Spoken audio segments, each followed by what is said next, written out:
felt American. I was looking out over the horizon, over the plains, looking at where we were headed. It's okay.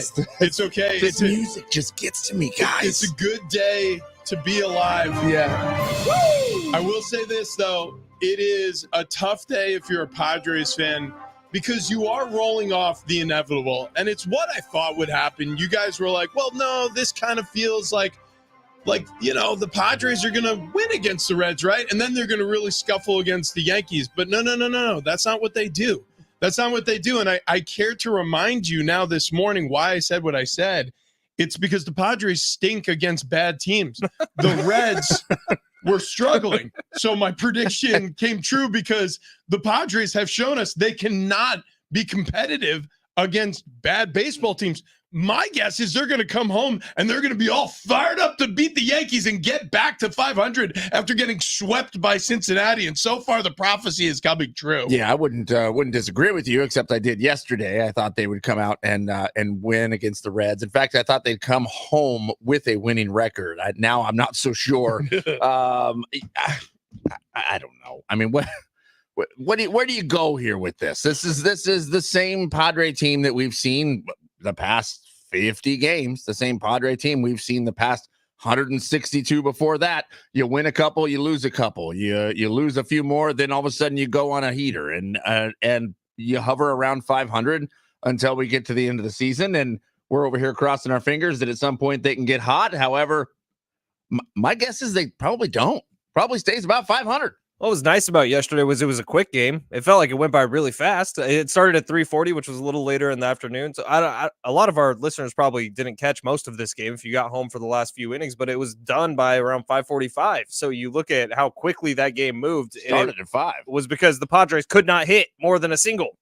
They literally, and it felt like a perfect storm yesterday. First of all, the Reds have been bad. They've been scuffling, like you said, Rich, and that's a disaster for the Padres. And secondly, it was a left-handed pitcher, and for whatever reason, the high-paid money in this lineup are right-handed hitters who should be able to mash on left-handed pitchers, and they just can't. They haven't all year. And Musgrove, what do you get through? 3 innings, which I think they were gonna put him on a pitch count no matter what. I don't know that 3 was the plan. He looked rusty. I think they were gonna baby him, and I'm a fan of that. Look, it's kind of like the Josh Hader conversation that we had. I don't know if that was 2 weeks ago or 3 weeks ago now, where there are certain times where you mash the pedal to the floor and you go guns a-blazing into any situation. And there are certain times where it's not worth it. Obviously, Joe Musgrove's been banged up. You don't want to overuse him here, especially at a point in the season where nothing's tenuous, nothing is dramatic right now.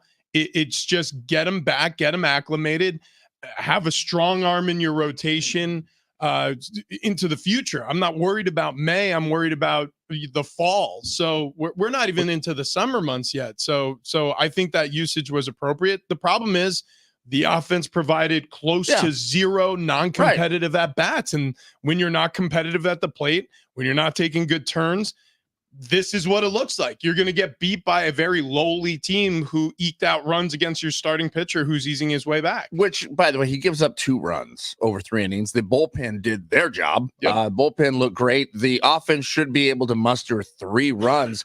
Did anybody get past second base? I don't think so. I don't think so either. There were a lot of double plays, so the Padres weren't doing themselves any favors when they did get people on base, but any credence to the fact that that was like their 3rd game in 36 hours, they had the doubleheader the day before, or you guys as ticked off as I am that it was 18 innings without a run scored for the Padres. 19, actually. 19 innings without a run scored for the Padres. I'm not ticked off about it because this is exactly what the Padres has shown us they are. Nothing's surprising me.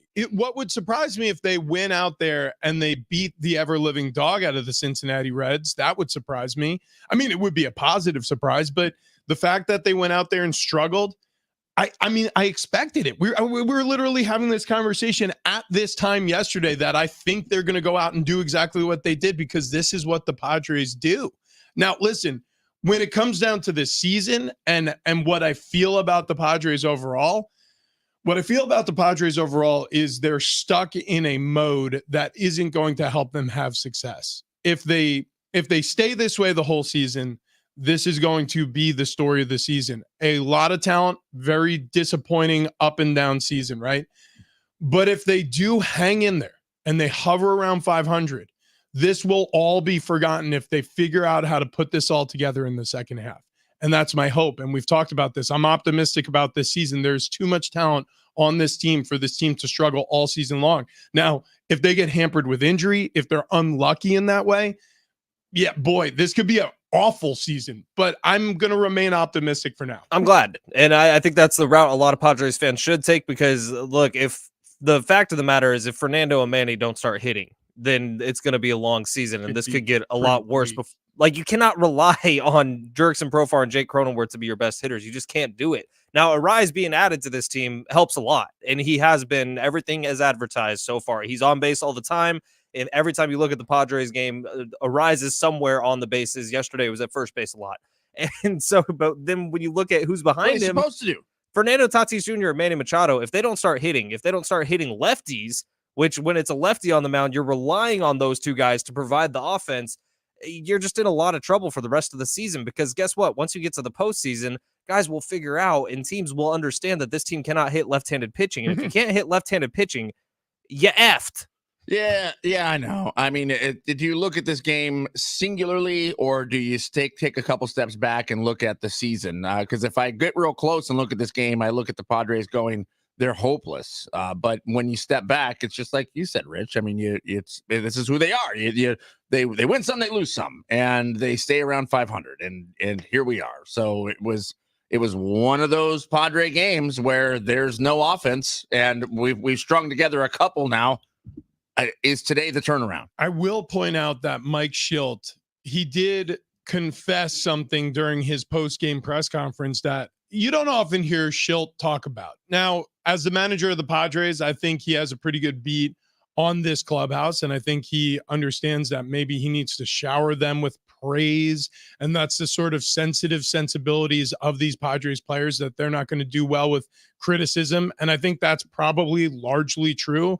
Culturally with this Padres team, I don't think they're all that tough. I just don't. I don't look at this team and think toughness. I look at this team and I think pampered. That's how I feel about the Padres. I'm not sure if that thought is shared amongst all Padres fans. That's just the way I look at them. Now, Mike Schilt pointed out that, and I'll directly quote him from the Kevin Acee article yesterday in the Tribune. He wrote, "Look, it just wasn't consistent enough to be able to put anything together," talking about the at-bats that his offense was taking. And you could say that was some of our issue. But really, this guy just threw a pretty good ball game. Now, yeah, that's true. That's true. Also, two things can be true at once. Abbott had a really good game on the mound for the Reds, and the Padres have been struggling against left-handed pitching. But what he said first is more true. They're just not consistent enough. And this happens enough that it's a concern. Now, can they do it? Yeah, we've seen it. And we've seen it plenty of times so far this season. It's the only reason why the Padres are hovering near a 500 record. The Padres have beaten some really good teams. We've seen it when it's consistent and the hitting is contagious. We know what it looks like. We know what it feels like. It's just not consistent enough. And so, like I said, this is what the season's going to look like. And I'm okay with that on this side of the All-Star break. But they need to find a way to turn it on at some point this season. And my only concern is they never find that on button. Well, what's disheartening and very, very difficult here for Padre fans is the fact that there is no consistency except the consistency of not hitting between the top guys on the team. So the inconsistency are from the guys that aren't supposed to be doing this well. So because Profar doesn't go ahead and score runs, because Arise doesn't score runs, now it's inconsistent because Manny, Fernando, Xander, who I understand didn't play, but Xander, same thing, has not hit all season long. I mean, Manny's had a couple decent games. Fernando's had a couple decent shots, but overall, the consistency has been no output. 11-16 against teams with an under 500 record. That's really all you need to talk about with this team, right? Imagine if they were bad against teams that were good. This team would be 7 or 8 games under 500 so far this year.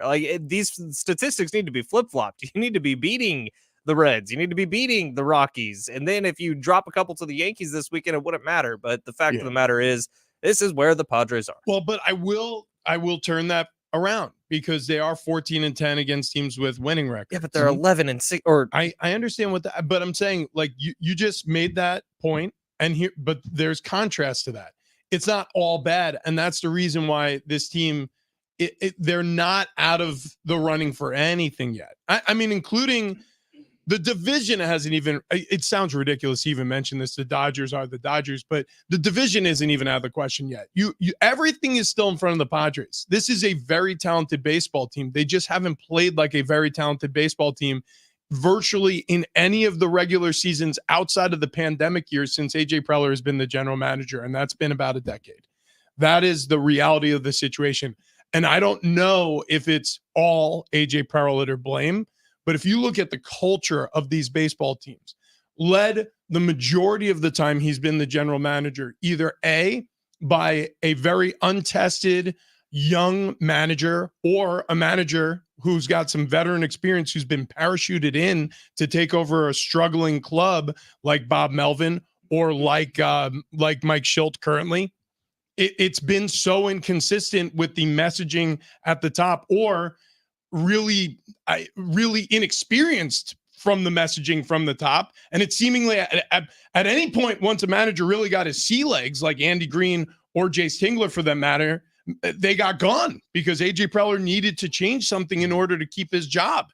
And so I think that's part of the problem. I think culturally this team doesn't know who they are. And when you make the comparison to the Dodgers, are the Padres that much less talented than the Dodgers? The answer is no. But Dave Roberts has been the singular voice as the manager at the top of that program for so long. I think the culture has been set. The culture is in place. Here's the thing. If the Padres go on a losing streak, or the season falls apart from this point on, or if the season just comes together from this point on, either way, the game against the Reds on May 21st will be forgotten. I mean, it's going to end up being a nothing game here. It's not like it's some pivotal point in the season. No one got hurt. It wasn't a massive loss. It's just, we're just frustrated as fans looking at this going, how are you not scoring runs? And on paper, Rich, you're right. The Dodgers and the Padres should be comparable, but also on paper, the Dodgers have 33 wins right now. They're 33-18. Like, I get that the difference is in the manager, but at what point do we look to the players? Well, it's not just the manager. I'm saying culturally, that's one of the issues. It's one thing that you can shine a light on that AJ Preller may have missed. Another one of the problems, I think, is, look, you can have similar talent, but where did that talent come from? Again, a lot of the players in this Padres clubhouse have been parachuted in from other franchises. Manny Machado came off of a really disappointing half year that was successful, but it was almost like a mutiny in the clubhouse. It felt like the Dodgers culture pushed him out and didn't want him. So the Padres signed him as a free agent. They win the bidding war for Manny Machado. Fernando Tatis Jr., who feels homegrown, is not. He wasn't the Padres draft selection. He came over here from the White Sox in trade. You know, I mean, Padres have so few homegrown talents that they've held on to, where they've drafted, developed, brought to the major league system, and have held on to, that it is confounding. Like, there are so many other teams, and some of these teams struggle, but there are so many other teams who sell jerseys of a player who they drafted out of high school or out of college baseball, developed and brought to the major league roster. Do the Padres have one? Maybe in the bullpen. Not in the starting nine. Dude, I mean, think about how crazy that is. It's absurd.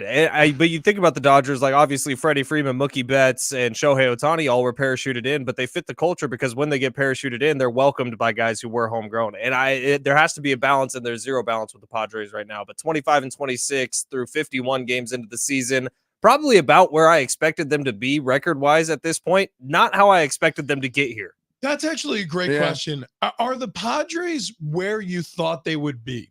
So that's going to be the question of the day related to the Padres. 70470. Start your text with team if you want to answer that question, or use the talkback feature on the free iHeartRadio app. It's a little microphone button. You click it while you're listening to our show. It'll record you. It sends it straight to our studio here, and we could play it on the show.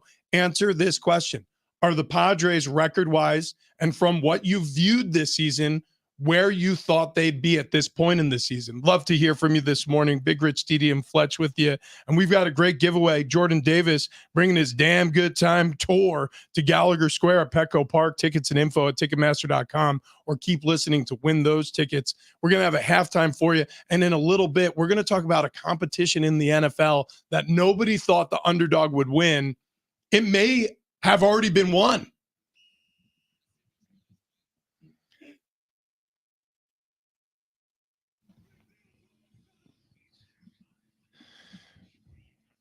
Well, we talked about it at length already, but the Padres have now gone 18 straight innings without a run after being shut out by the Reds and the Braves before that. They're one game under 500. Joe Musgrove looked rusty. The offense, unfortunately, had too many non-competitive at-bats to put together anything that resembled a win.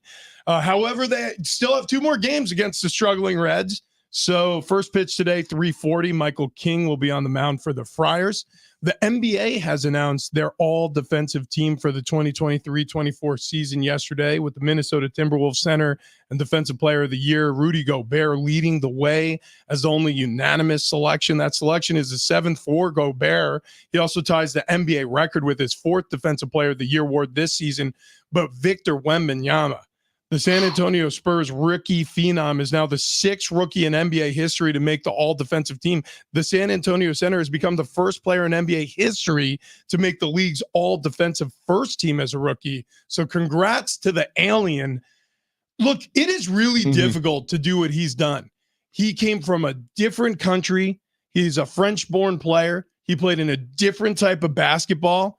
Right? He's not one of these homegrown American talents who went through the college hoop system, knew what it was, went to the NBA, and is having some superstardom. This guy is from a different culture, a different continent, and he's come over here and he's taken over the league as promised.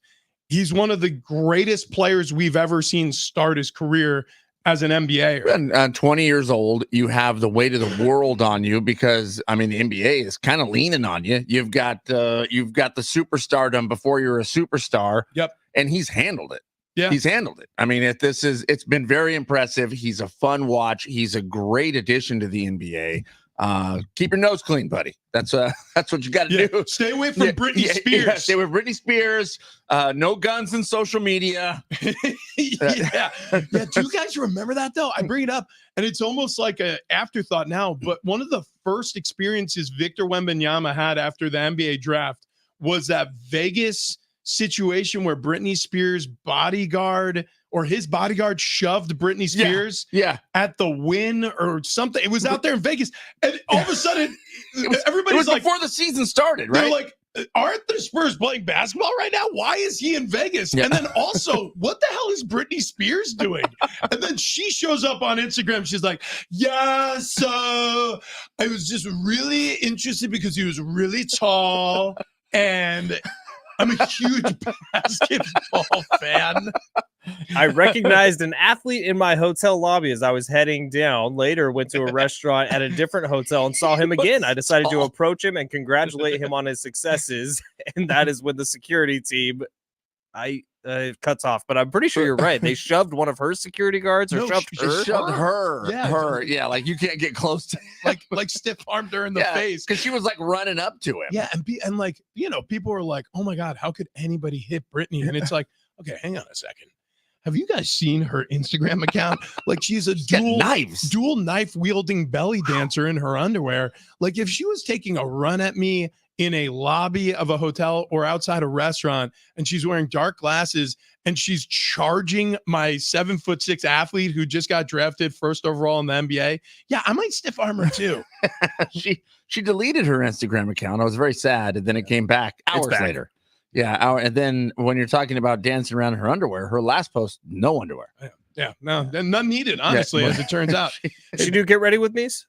If she does, we'll post them at Big Rich, Didi, and Fletch. Yeah, it doesn't take much because she doesn't put a lot on. So the Pacers walked away from game 1 in the Eastern Conference final with a 133-128 overtime loss. They should have won to the Celtics. Yeah. And how many turnovers in the last 5 minutes of regulation? So 21. in the game overall, which is way too many. Most of them were at the end. It was like two in the final 27 seconds of regulation, which led to buckets. Pacers should have had that game done in regulation, and once it got to overtime, it seemed like the Celtics just walked away from it, which it often does for the home team, right? It's at the Garden, and it feels like the Celtics just walked away in overtime. But in regulation, the Pacers had the chance to steal one on the road to open up the Eastern Conference Finals. You're talking about changing the entire series with a Game 1 win there, and they fall apart. And the 2 turnovers at the end of the game, man, it's inexcusable. And it's like the Pacers just gave it to them. Do you think it would change the entire series? I think it could. Because then you go into the opportunity where if you have the 2 games at home, like say even if you lose the next one, it makes it the 2 games at home give you a 3-1 series lead, which the statistics on coming back from 3-1 in the Eastern Conference Finals and the Western Conference Finals, or any playoff series for that matter, it's damn near impossible to overcome. No, I get it. I just think Boston rolls this thing no matter what. I mean, maybe the Pacers take it to 7. But Boston's pretty good at choking. No, you didn't. All of them? What do you? Every single one of those hit? Okay. Are you kidding? I told you last night. Wow. So you know that Billie Eilish song, "Bad Guy"? Yeah. You're a bad guy. I'm a bad guy. I'll explain. I will explain to everybody what I just showed Fletch and TD as we were talking about the NBA. It reminded me something that I did last night. Were those $50 a piece? Those were $20 lineups. So each of them won $60. God, why did I not just follow you blindly? I was even going to. I was even gonna just. You sent us that video, and I was going to just do exactly what you did, but I was like, no, he's just being a jerk. This isn't gonna work. No, this is okay. So I may have unlocked something on Prize Picks, and I don't want to say it too loudly because you kind of feel like, well, maybe it's lucky, maybe there's superstition involved. But I have a daily fantasy clue for everybody that you're gonna want to hear in a little bit. But before we get to any of that, I hate it when somebody's like cocky about something that's kind of rude, and then it works out for them. No, dude, I don't feel good. I feel dirty. Why? But why? Why he had a hunch? Because he kind of did it as a joke. Like, let's be very clear. Wait, the first time, I promise you're right. The first time I did this on the Prize Picks app, it was a joke. And then it worked, and then it worked again. And so last night, I just bet the farm, and it worked out real good. All right. Well, we'll dig into that. Like I used to dig into dinner. Oh my gosh. I mean, yeah. Two forks. I mean, instead of, you know how the normal silverware setup is like fork, knife, spoon. Yeah. Instead it was fork. Yeah. And TD, the reason why I did that he would eat double fork and he just couldn't get some food in his mouth. And then if he dropped a fork, not unlike a drummer, he would just pick up a new fork. He wouldn't even reach down. Yeah. And he just double fork it. You know what? That's a good call. I could have had one of those drumstick holders tied to the table. I could just pull out forks at random. You know, maybe I need some different forks for different applications. Brushes or mallets. Like one of those oyster forks. I promise you, I would never need that. And all of a sudden, you break one tine, you could just chuck it over your shoulder. Yeah, it's gone. Next it's fork. Gone. Next fork. Yeah, I got it. And so what do you do now, TD? Well, then I talked to Wayne and Chloe over at SDFatLoss.com, and they were like, "Look, buddy, put down the fork." I mean, that's step one. You can put down the fork. And they said, Are you forking insane? And I said, no, I don't think so, but I'm definitely overweight. And they went, well, we can help you lose 20 to 30 pounds in 8 weeks. I said, that's crazy. We all said it was crazy. It happened. So look, you're trying to lose weight, right? Or maybe you're thinking, I would like to lose weight. I don't know how to start. Or I would like to lose weight, but I've tried a bunch of these fad diets and they haven't worked for me. Or maybe they worked a little bit, but I stopped the fad diet. Now I'm heavier than I was before. I get it. I've been there. I don't like to exercise. I don't like to count calories. I don't like to have to add up points to figure out what I'm eating. I don't like to force down some nasty granola bar or drink some shake I don't want to drink. And that's why SDFatLoss.com works so well for myself, for Rich, for Fletch over here. We all lost a ton of weight, and you can too. And it's going to be the healthy way. And then the best part is you're going to keep the weight off as long as you follow the plan with SDFatLoss.com. So go there right now. It's a free consultation. If you mention the show, Big Rich, TD, and Fletch, you will save $200. So what are you waiting for? Go there. You have nothing to lose except unwanted pounds. So SDFatLoss.com, see what they have to say. Get yourself started here and feel a whole lot better. SDFatLoss.com.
Today is the day. It's Red Shoe Day. So benefiting the Ronald McDonald House Charities here in San Diego. Proceeds stay here in San Diego, directly supporting our families right here in this county. Funds raised during Red Shoe Day support lodging, meals, emotional support, and family day services provided by the house at zero cost to families. And our iHeart team for Red Shoe Day, they're going to be collecting donations out at the intersection of Balboa Ave and Ruffin Road starting at 7 o'clock this morning. So 30 minutes away. 7 a.m. to 9:30 a.m. That's when they'll be out there collecting donations. If you can't make it over there, go to redshoedaysd.com. Choose Team iHeart to donate. Red Shoe Day happening today.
This update presented by Neighborhood House Association's Head Start. Starting off with the Padres, they fall yesterday to the Reds 2-0 in Joe Musgrove's return from the IL. Musgrove threw 3 innings in his return, giving up 2 unearned runs. Padres could not get the offense going against the Reds. Young lefty, 2 more against the Reds before they'll head back home for 3 against the Yankees at Petco Park this weekend. NBA playoffs, Boston Celtics take game 1 from the Pacers in overtime in the East. In the Eastern Conference Finals, they score 133-128. Western Conference Finals get going tonight. Mavericks, T-Wolves in Minnesota for game 1. Looking for an impactful teaching career? Neighborhood House Association's Head Start has open positions for teachers, associate teachers, teacher assistant trainees, and more with competitive salary and sign-on bonus for eligible roles. Apply today at neighborhoodhousejobs.org.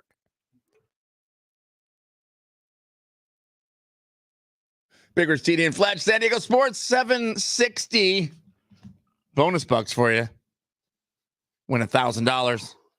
All you got to do is get a keyword, then take the keyword over to sportsSD.com. Enter it there for your shot to win. Your next chance coming up at 9 o'clock. 9 o'clock. Nice. Which, by the way, if you're listening on the free iHeartRadio app, make sure you tap the talkback mic. Tap it. Tap it. Tap that mic. That's what we always say here. And send us a message. Leave us a message here on the voicemail. What was the question of the day? Expectations on Padres. What were your expectations for the Padres season to this point? And are they meeting those expectations? I mean, I'm very curious to hear from our listeners. You can text us at 70470. Start that message with team also. It's an interesting season so far. We'll get back to it. A little bit of a palate cleanser here. We'll talk a little NFL. Before we get into that, you could buy 66.6666667 $15 nugget buckets. Okay. Wow. We'll get to that in a moment as well. Wow. We'll get to that in a moment. We have a lot to talk about actually right here. Are we doing that tomorrow? Uh-huh. Yeah. So Are you mentally prepared? No, I don't know why I always want to do these things. I'm gonna do. It's not for us. It's for them. It's for everyone. It's for everyone collectively. For the gram. For the gram. I'm gonna open up my Prize Picks app and I'm gonna give a little tip. This is really a commercial right now. This is from the heart. This is. Oh, we're doing a real commercial in 6 minutes. Okay. If you want to save it. Should I say? Well, I want to talk about it now, and then we could do the commercial with the whole promo code and everything. We have a promo code. It's dogs. They'll double your deposit up to $100. We'll talk about that in a second. So if you do want to sign up today, sign up with promo code dogs. But this is the tip I want to give to anybody out there who plays daily fantasy. I hope you play with Prize Picks. If you play with a different app, okay, fine. You're playing with an inferior product. That's Switch fine. over. Switch over to Prize Picks. So here's the deal. I discovered something. Second half WNBA point scoring. For whatever reason, I've been on a heater lately. A complete heater. Second half. Okay. WNBA scoring. Okay. So this is points. This is the only thing that I have submitted a lineup for on the Prize Picks app. And I'm embarrassed to admit this. But last night is a perfect example. I submitted 3 different lineups for $20 a piece for 6 different players on the Prize Picks app in the WNBA, going less than their point threshold for the second half. On everyone? On every single player. So Okay. I'll give you names. Katie Samuelson. They had her at 6 points. I took the less. Lashaya Claridon. She was at 6 points. She scored 0. I took the less. Cameron Brink. She plays for the Los Angeles Stars. I thought Cameron Brink was in the NFL, tight end for the Buccaneers. Turns out Cameron Brate. Sorry. That's Brate. Yeah, turns out she doesn't play tight end. She's a forward for the Los Angeles Stars. And they said that she would have 5.5 points. And I said, I'll take the less there. She only scored 4. Shakira Austin. Got close. 5.5 points. I said less. She only scored 5. How about Asia Wilson? She plays for the Las Vegas Aces. Okay. 12 points. I took less. She's pretty good. She only scored 9, which is fine. That's good. Yeah. I'm not saying it's bad. I'm not saying they're bad. 6.5 points for Diana Taurasi. I took the less. She scored 6. So if you take less than on all of the point totals for the WNBA lineups, Every one of them is going to be more tonight. So I won on Prize Picks $180. Okay. So I'm just saying. You know, if you withdraw that today, it'll be in your bank account tomorrow. That's a great point. Thank you Quick very much. withdrawals, easy gameplay. So, so that happened. Wow. Anyways, moving right along. I'm proud of you, Rich. Congratulations. Yeah, I feel dirty. By Because the way. you're a bad guy. Man. Let me ask this question. Out of the NFL, could Justin Fields take the job away from Russell Wilson? Russell Wilson was the announced starter. Even after Justin Fields was traded to the Pittsburgh Steelers, Mike Tomlin, I guess, or the front office, I guess, or somebody within the Steelers organization said, hey, we're going to make this very clear right out in front that we have a starting quarterback and his name's Russell Wilson. Fields will be his backup. But is it possible before the start of the regular season we see a switch there? So I read the article this morning, and yesterday was the first time Justin Fields has spoken to media since he was traded from the Bears, and he talked a lot about Pittsburgh was the spot he wanted to go to, regardless of whether or not there was a quarterback there, and that's because of Mike Tomlin. And we all know the respect that Mike Tomlin has from players across all of football, which is why Pittsburgh has become a destination, even though it's kind of crappy. But with the Pittsburgh Steelers, you do have Russell Wilson in place. Now, it's not the Russell Wilson that won a Super Bowl. It's not the Russell Wilson that we talk about as a potential Hall of Famer because of the numbers he put up in Seattle. It's the Russell Wilson who was dog doo-doo with the Denver Broncos for the last 2 seasons. I think Justin Fields actually has a shot to take over this job if it's the same Russell Wilson we saw. Like, we get confused with Justin Fields because the wins weren't there in Chicago. I don't think that's all on Justin Fields. He had some pretty wow moments as a starting quarterback. Like, I think about the game last year where he threw 3 touchdowns to, is it DJ Moore? And they were all bombs. Like, Justin Fields isn't just a running quarterback, even though he's really good and really proficient at that. I'm a Justin Fields fan. I think he could take this job. Absolutely. Yeah, and the quote is, I'm definitely competing. I think Russ knows that we're competing against each other every single day. Of course they are. I mean, Justin Fields wants to be a starting quarterback. Justin Fields is arguably a starting quarterback. So do I think he could take the job? Yeah, absolutely. The other thing is, for whatever reason, Justin Fields feels like he fits with Mike Tomlin. And I feel like he will be used a lot, even with Russell Wilson as a starter, if that's how it rolls out here in the season, which could mean as the season moves on, the offense may look better under Justin Fields, and Mike Tomlin makes a switch. That is an interesting thought. So culturally, Justin Fields feels like more of a Steeler than Russell Wilson does. I completely agree with that. The Mike Tomlin version of what the Pittsburgh Steelers are, which, by the way, isn't all that different from Bill Cowher's Steelers. Right.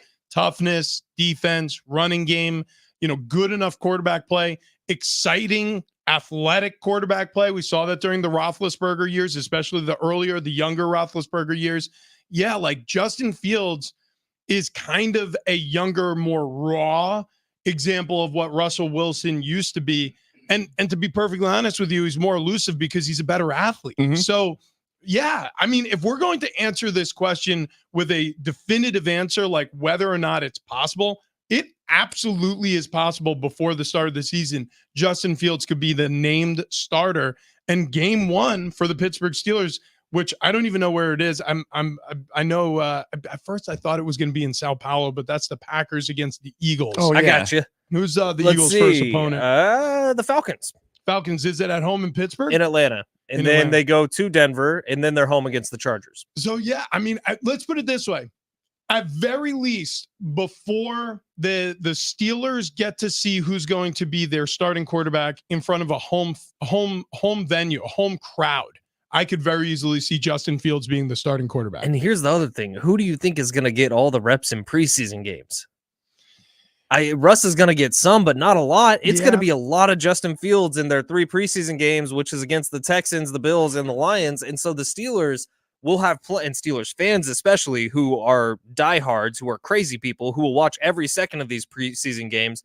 They might fall in love with Justin Fields early. Yeah, I could see that. I could see that without a doubt. I mean, I just don't know if he takes the job before the season starts, but I feel like Justin Fields is more of a Steeler than Russell Wilson. Yeah. Now, how little faith do we have in Russell Wilson? Well, as a country, I mean, I don't really have faith in him to go out there and have any sort of revival from who he was in Seattle. Well, he's had 3 different coaches in the past 3 years.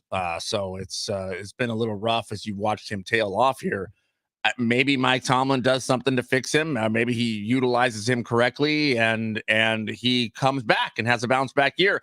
I don't see Mike Tomlin shying away from letting Russell Wilson have a "see, I told you so" moment against the Broncos week 2. Yeah. I mean, put him in there and prove it. It's going to be interesting. The fact that this is an open competition, that the backup quarterback is talking about how he's going to challenge for the starting spot. Sometimes when you have 2 starting quarterbacks, you don't have a starting quarterback. That can be a problem for the Steelers this year. But sometimes healthy competition is exactly what the doctor ordered to get the most out of players. And that may be exactly what Justin Fields needed to sort of catapult his career into a direction that the Bears certainly were hoping it would go in.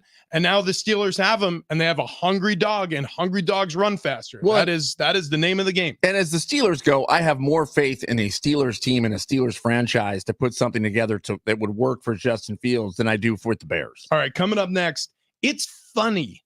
It's actually really funny. But is it good for Major League Baseball? We'll get to that storyline. But before we do, Fletch, you're looking at your phone an awful lot over there. What's going on? Well, by the way, we did just get a tweet from a Steelers fan. I already love Fields after day 1 of OTAs. And that's from our buddy Jamar, who's a diehard Steelers fan. But I think you're going to get more and more of that. I think so, too. I'm looking at NFL season-long entries that I could be placing on the Prize Picks app right now. Okay. And I'm seeing a lot of these rookie quarterbacks with some hefty numbers. And I don't know if any of them can get there. Like J.J. McCarthy, Caleb Williams. They're all in the high 3,000s in terms of passing yards. I might be going a little Richie WNBA on NFL rookie quarterbacks and just going less than. But I'm also looking at running back totals, and like Derrick Henry, is he going to have 1,000-yard season his first year in Baltimore, who likes to share the rock among their running backs? I don't know that that's possible. Josh Jacobs, is he going to have 1,000-yard season with his new team? Like all these guys going to new places. I don't know. What do they call it in weather? Is it a tropical recession, or a tropical suppression?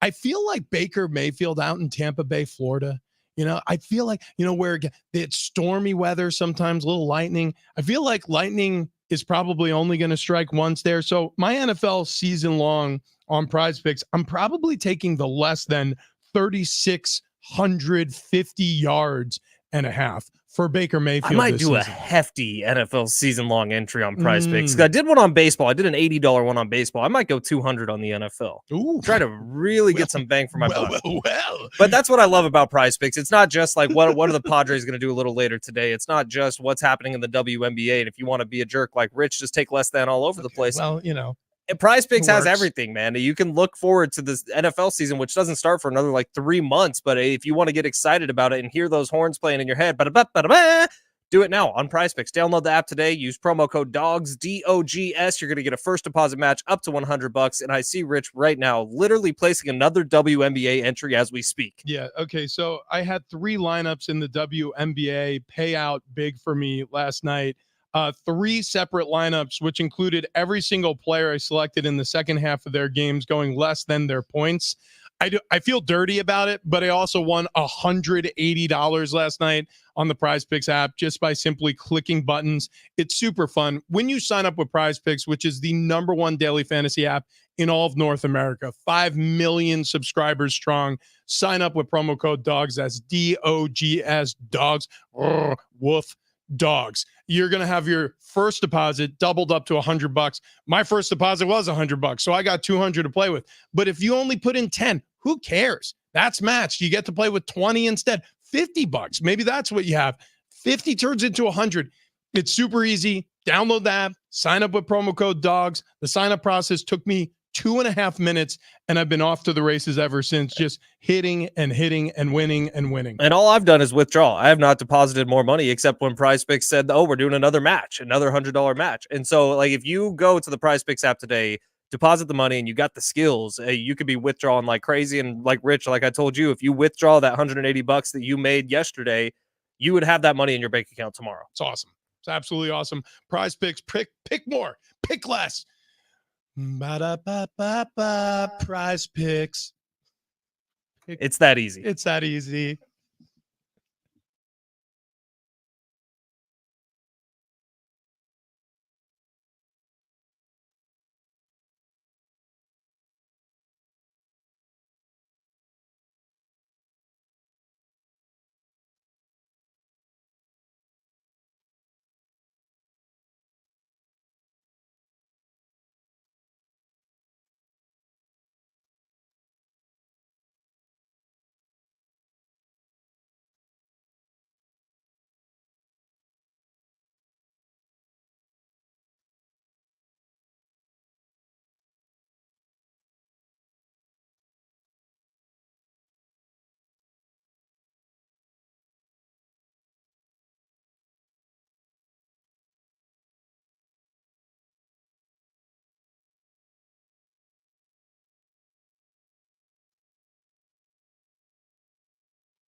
Rich, TD, and Fletch with you. Good morning. Happy Wednesday. We're going to have a little bit of an NFL palate cleanser coming up here to start the 7 o'clock hour. I have a feeling at least one of our morning monologues is going to be about the Padres. So we'll get back to the Padres. Breaking news. Wow. But hang on a second. We got breaking news? This is not planned. What's going on? I sent you both Two. text messages during the commercial break, All right. and I told you not to open them till we're on air. Okay. Open those now. All right. I see this Uh, happening. Okay. I see this happening. Okay. I see. Oh, wait, hold Two on. Different things. What are these two Wait, different well, that things? they almost look the same. Well, there are two pictures of two gentlemen. One of them is Big Rich Ornberger. Yeah. The other is Alec Baldwin. Now, we got this comment on Instagram. It's pretty close. Wow. Miss Pupe. MISSPEWP. Okay. I always think he's Alec Baldwin when he wears sunglasses. You look like Alec Baldwin when you wear You sunglasses. do. You know what's so interesting? What is going on? Can you do a Get Ready With Me Alec Baldwin edition? like angry? It's Can you leave me a voicemail like I'm your daughter? It's me, Alec Baldwin. Want to walk you through how I'm getting ready for Disneyland. You need sunglasses or it doesn't work. Yeah, it's true. So Alec Baldwin, I do not. By the way, Alec Baldwin is so much better looking than I am. I don't It think is that's true. it is not You guys even look close. really alike. Like you could be his stunt double. No. There's no. Look at Alec Baldwin, like in what's the name of the movie where he The does Departed. No, well, Beetlejuice.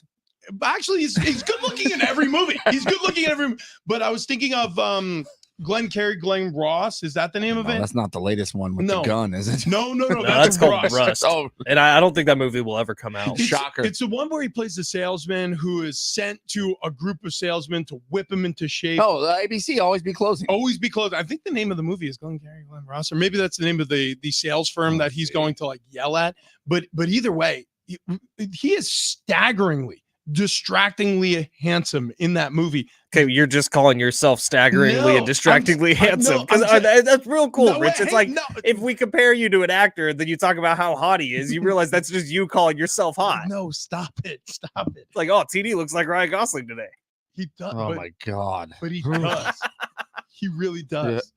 Like if Ryan, if there's anyone I But- don't look like, it's Ryan Gosling. like if Ryan Gosling got stung by a lot of wasps Wait. in the neck area. You're right. Sorry, Drew Carey. Drew Carey from like 2012. You know what? Like I feel like that's a compliment.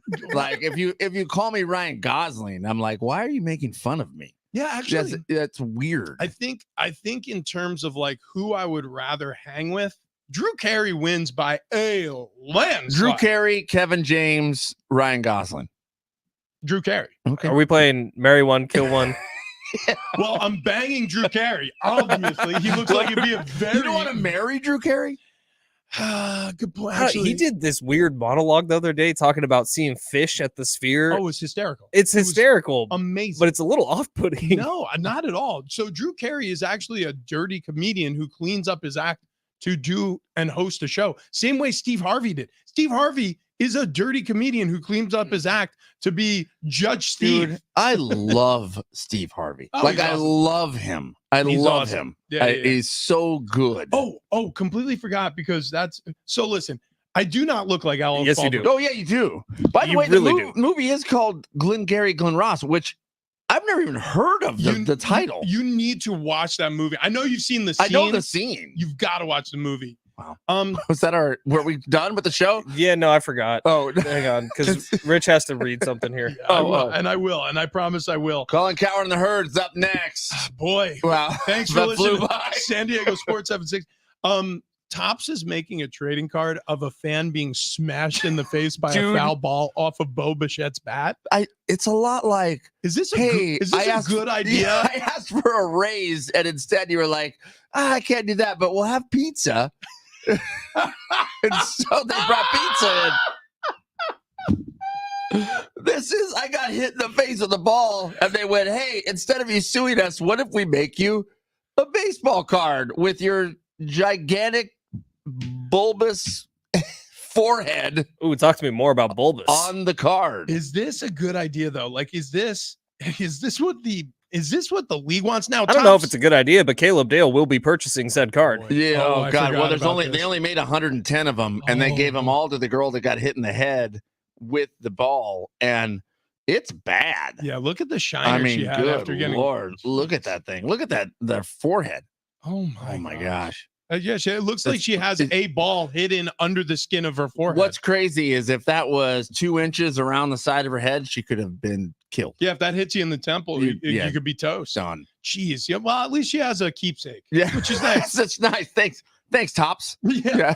At least, yeah. I'll tell you right now, if it hit her even say 6 inches lower, right in the mouth, and she had some dental work that needed to be done. I know that sounds like a dire, awful situation, but I know just the person she should go and see. Dr. Jordan Colby over at Ocean View Dental, because he deals with all sorts of extreme dental maladies and emergencies. I mean, you've heard the story about me. I had a tooth extracted and 3 implants put in. The whole process only took 3 months. I literally came back here after having all that work done, the extraction, the 3 implants put in, the post for the implants. I came back the next day and was broadcasting. This guy is a miracle worker. He has saved so many smiles. If you go to oceanviewdental.net and you go and you look at his work, the before and after pictures will blow you away. People from all over Southern California flock to Ocean View Dental to get their work done with Dr. Jordan Colby because he's a careful practitioner. He has state-of-the-art dental equipment, and he is as talented of an oral surgeon as you'll ever meet. I met him on a referral. I wasn't planning on going there, but somebody told me if you are going to have that type of work done, you need to go and see only one person. It's Dr. Jordan Colby at Ocean View Dental. And I did. And I'm so thrilled with that decision. I refer him to everybody. This isn't just an ad. I mean, when I'm talking to people who, I got a bad tooth, I'm like, you got to go to Ocean View Dental. It doesn't matter who it is. This guy is a miracle worker. So again, it's Dr. Jordan Colby. Family-friendly atmosphere, awesome staff. They always make you feel welcome. And by the way, while you're having the work done, you get to look at views of the Pacific Ocean. Not a bad deal. Again, that's oceanviewdental.net, oceanviewdental.net.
This update presented by the Del Mar Racetrack. We will begin here with the Padres. They fall yesterday to the Reds 2-0 in Joe Musgrove's return from the IL. Musgrove throws 3 innings in his return, giving up 2 unearned runs. Padres could not get the offense going against the Reds' young lefty.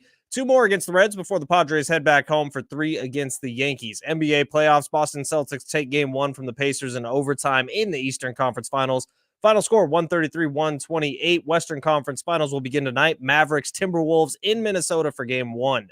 The race to summer starts now. Opening day at Del Mar is on Saturday, July 20th, and it's sure to be a sellout, so reserve your tickets today for opening day and the entire Del Mar season at the delmarracing.com, presented by Caesars Sportsbook.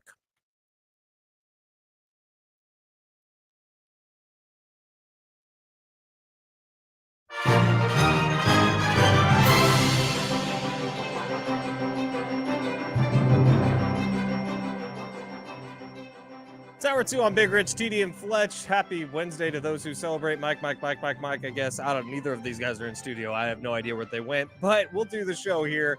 This is Fletch speaking as Rich makes his way back into the studio. We're going to be talking about the NFL in this hour quite a bit. A little way too early NFL talk. Yeah, welcome back. Take your time. Don't worry. We're not doing the show. Sorry, we had a disaster. We had an emergency come up. We tried to make coffee. Somebody left a bag of coffee in the break room. The coffee was instant coffee. But I was thinking, all right, maybe you can combine ground coffee and instant coffee in a filter. You can't do that. You notice how TD is not back yet? We may have broken the coffee maker. Oh, no. So we have one of those big industrial coffee makers, and it's not doing well right now. There's a lot of coffee grinds everywhere. So he's like, you should probably get back. I think Fletch is hosting our show by himself. I'm like, yeah, this was a mistake. Just tell everybody it was me if anybody walks in while you're cleaning up this mess. Here, you want to restart? Yeah, let's do it. Yeah, happy Wednesday to those who celebrate Big Rich TD and Fletch with you. Yeah, happy hump day to you all. We have the Padres. They are on a scoreless 18-inning run right now. We'll get to them. We also have a great pair of tickets to see a show over at Petco Park, Gallagher Square. Jordan Davis coming to town. So if you keep listening, you'll have an opportunity to win those tickets this hour because we have to make way in the 8 o'clock hour for our best friend, Kevin Acey, Padres insider, on the road in Cincinnati with the Padres right now. He'll be joining us in just a little bit. But before we do any of that, a little bit of an NFL palate cleanser here. We did this yesterday. We looked at the AFC West. Yeah. Oh, there it goes again. Yeah, it's gone. Okay. All right. Let's do it. So we looked at the I'm AFC already West. pissed off. Why are you pissed? Because you wrote something dumb in the rundown. Well, no. We'll get to that because Fletch is a San Francisco 49ers fan. If you're new to the show. So why are you putting lies on the rundown? That's not a lie necessarily. It's a lie. Okay. It's a downright dirty lie. Fletch is the biggest, actually, San Francisco 49er fan I've ever met. TD's back in the studio. So we will get to the San Francisco 49ers in a second, but I explained to everybody where you were. So it stopped dripping coffee. So I went to pull it out, and it was just clogged up as it was filled to the top with water. And then there were coffee grounds just everywhere. It didn't even look like we put a filter in that. I'm really sorry that you had to clean that up. You just got stuck in front of it, and you were doing a good job with the bucket. Why are there so many coffee grounds on your cup? So, okay. That is the worst cup of coffee I've ever had in my life. That was our first mistake. You mean you can't making brew coffee. instant coffee the way you brew normal coffee? Wow, Yeah, shocker, I guys. don't know. That was weird. Yeah, Turns turns out you can't. We're going to give that another try in a little bit here. But in the meantime, like I said, AFC West yesterday, we move on to the NFC West today. I'm going to ask a question. I want you guys to mull it, discuss it, and then we'll move on. First one, do the Rams have a window open here to make a run, or is their window closed? Is it over for the Los Angeles Rams? Sean McVay and this team, they've had so much success, even in years where they were supposed to kind of stink like last year. People were really predicting the Rams to struggle. they made it all the way to the playoffs. Like, I mean, this is a good football team, but is the window closing on them? Is it closing on them? That is an interesting question. I would have said last year, I did say last year, the Rams are going to be terrible. The Rams were not terrible. They figured it out. They figured it out so much that I thought, well, hang on, you could almost bet on these guys making it through this. I had legitimate concerns for other teams facing the Rams last year. I think the window's still cracked open. I think they still got a shot here. I think it is closed, and it's closed for one reason, because for the last 10 years, the Rams have had the best defensive player on the planet, and they will not have him next year. With Aaron Donald retired, it makes it real tough for that defense to be even close to as good as it was, because what's Aaron Donald actually good for? Like, I'm going to ask you guys seriously. Is Aaron Donald good for 3 guys?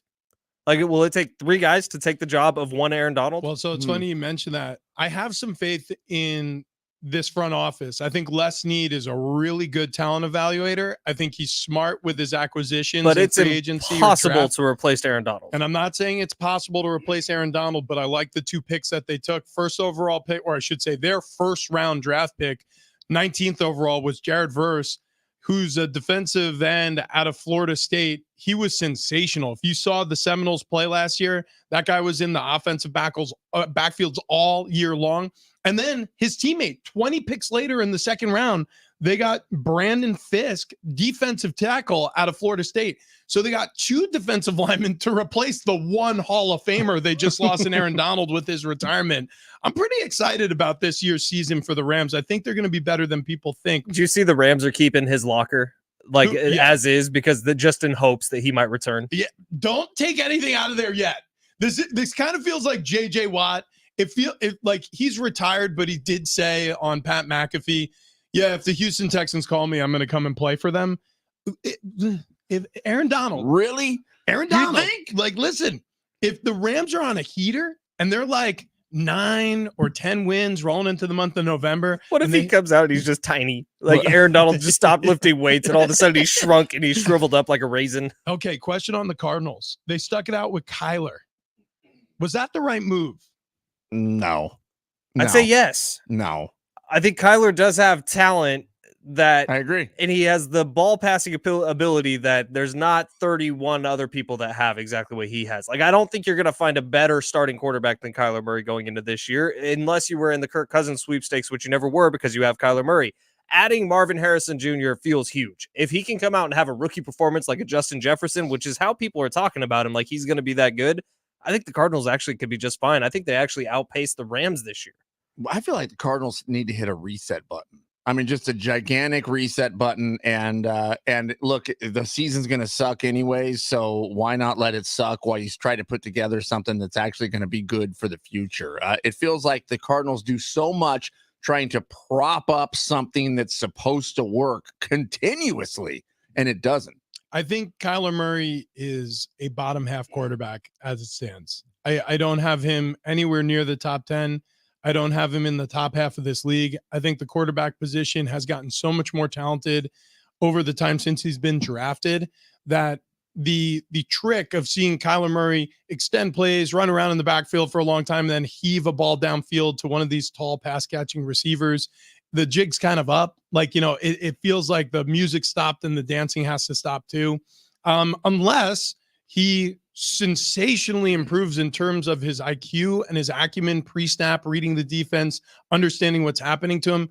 Apparently players really like Jonathan Gannon. I will say this about the defensive coordinator turned head coach. He's a little nutty. But he had a lot of success in Philadelphia defensively before becoming the head coach of the Arizona Cardinals. And that culture was set that they gave a lot of good teams a real hard time last season. If you remember, not a lot of wins. Yeah. But man, oh man, did they play tough, and especially in their division, which is all you could ask for with a bad football team. And I think they were a bad football team. And they got skill players, man. Marvin Harrison Jr., if he is what we expect him to be, he's going to be a stud. Trey McBride, he was the rookie tight end last year, had a really nice season. You could see him improve. And then in the backfield, I'd say their running back room is their weakest part of their team. But you do have James Conner, who at times can carry a team, and he has a nose for a touchdown where anytime you're within 5 yards, it's kind of like you just give it to James. Let's not delay the inevitable here. The 49ers are a Super Bowl contender favorite. If you look at any of the Vegas sports book, Will we see any regression from Brock Purdy, especially after a bumpy postseason? If you remember what it looked like for Brock through 3 games of this postseason, boy, he played about 5 real bad quarters of football. Yeah, I don't know why. I am still not on the Brock bandwagon. I'm still not there. I still don't buy it. I don't know why. I just don't. And I just feel like if you picked up Brock, and I've said it before, and you put him on a bad team, he looks bad. So he's doing exactly what he's supposed to be doing out in San Francisco. I think he's doing fantastic out there. I just don't believe in him. So is there regression? It depends on the weapons around him. If they regress, so does he. Fletch, are you sitting out of the conversation? I just don't appreciate lies being made up. I don't understand how he was bad in the postseason. I said or bumpy Are in you the pulling up postseason. postseason Wait, stats? hang on a second. Just scores. Are you looking just scores? Just scores? Are you telling me that against the Green Bay Packers for 3 quarters of that game he didn't look shaky? Yeah, he did. But for 1 quarter, he was really good. The next game, and I'm forgetting The who Lions, against where the Lions. the 49ers scored 34 points. The first half, you're telling me he didn't look awful? Towards the end of the first half, he started playing a little better. So Brock Purdy played out of 12 quarters in the postseason. 5 of them, like I said, were real bad. The other ones were good. Yeah. That's a bumpy postseason. Okay, I see where you're saying. I don't think he regresses. No, I think he only gets better. Brock is a hard worker. He's a tough man. He's a blue-collar guy. Brings his lunch pail to work every morning. And he's going to get out there and work his ass off. And I think here's why I do not think he regresses at all. Because if there was going to be a regression window, I think it would have been last year. I think it was really tough coming off that injury, not being able to throw until like this time in the preseason. This year, he's had the full offseason. I think you're absolutely right. Now, I'm a big believer in Brock Purdy. I will say this. He reminds me a lot of Matt Ryan. So to TD's point, I think the system props up Brock more than Brock props up the system. For sure. Like Tom Brady was such a game-changing player that he took the show on the road to Tampa Bay. He won a Super Bowl his first year with the Tampa Bay Buccaneers. That's not Brock Purdy. That's not Matt Ryan. Matt Ryan was great with Kyle Shanahan, and after that, he was not great. Brock Purdy is being propped up by this offensive system, which isn't to say he's bad. I just think that Brock Purdy benefits more in this relationship. He's a good quarterback, though, and he's dependable, and he's a guy who will show up with his lunch pail every day, and he'll try hard, he'll work hard, he'll learn, and he's a smart quarterback. Here's the biggest problem they're going to have going into this season. There was reports yesterday that Brandon Ayuk and the San Francisco 49ers are miles apart on this contract discussion, and Brandon Ayuk is not at OTAs, and apparently they are not close in terms of price. Brandon Ayuk wants top-of-the-league money. The Niners are not there yet. Not to say that the compromise won't happen. What's your line about deadlines, Richie? Deadlines make decisions. So, and deadlines is real here. Like the 49ers need Brandon Ayuk to have any sort of success this year because he and Brock Purdy have that connection. It's like that is his go-to guy on this offense. It's not George Kittle. It's not Deebo Samuel. It is Brandon Ayuk. If he's not there, it's a different looking team. Does Brandon Ayuk... Oh, obviously he knows it. Does he use that to his advantage? Ooh, yeah. I mean, exactly. That is every word coming out of his agent's mouth right now. Yeah, like his agent is literally saying to the San Francisco 49ers brass, which includes John Lynch, their general manager, without Brandon Ayuk last season, you guys would have stunk. And the answer is, yeah, they would have, because Brandon Ayuk saved so many games for that team. He was so effective in the red zone. He was the best pass catcher for Brock Purdy all season long. There's no questioning that. So they've got a big decision to make and a lot of money to spend. Moving on to the 4th question of the NFC West, and I reserved it for the 4th place team in the NFC West, and it feels like it's going to finish this way. The Seahawks, they feel like a 4th place team. Is there any argument you could make for them ahead of this season? Sam Howell. As to say, no. He's the backup quarterback. I do think Sam Howell probably ends up taking a lot of snaps. If this Geno Smith experiment goes on for one more year, I think the Seattle Seahawks brass is going to lose their mind because it started great, right? They didn't write back. Wasn't that Geno Smith? Yeah. And then last year, there was a severe drop-off. You look around this team. I mean, the running back position is kind of fun with Kenneth Walker and Zach Charbonnet. Wide receivers, DK Metcalf, who was a little disappointing last year if you look through the numbers, and Tyler Lockett, who's in his 30s now and hasn't been himself now for a couple years. I don't have a ton of faith in them. Jackson Smith and Jigba is their wide receiver 3, who's probably going to be their wide receiver 1A this year with DK Metcalf. The Seahawks have skill position. They don't have the guy throwing to them. What did they finish win-wise last year? They have 8 8? wins? No, 9. They went 9-8. Yeah, winning I mean, season. So you're saying the Cardinals are going to beat them out this year? I would say yeah. It's a very top-heavy division this year. And here's the thing: the Cardinals were last place with a bullet last year, but Mike McDonald, he's a rookie head coach. He doesn't have a quarterback. Let's put it this way: he comes off that Jim Harbaugh coaching tree, though. So my guess, especially since he's a defensive-minded head coach, is just count on the Seahawks to pound the run. They're going to try to control the clock. They're not going to ask Sam Howell to do a whole lot. It's going to be run the ball. And I do love their 2 running backs. Like, it's Zach Charbonnet out of UCLA. This will be his second year in the league. He showed some real promise last year. And Kenneth Walker is one of those game breakers who can rip off a 50-yard run at any given moment. I love their 2 running backs. And if they can manage games like that, they'll be able to get to that 7 or 8 win mark. I just don't see them going over that. Yeah, it's gonna be a potential struggle for the Seahawks next year, just in this division. Like you said, top heavy with the Rams and the 49ers. I think the Cardinals are a better team than them on paper. And also, I don't know about Mike McDonald. None of us do. I liked what Jonathan Gannon did culturally for the Cardinals last year, and they're sticking with Kyler Murray, who's unquestionably a better quarterback than Sam Howell.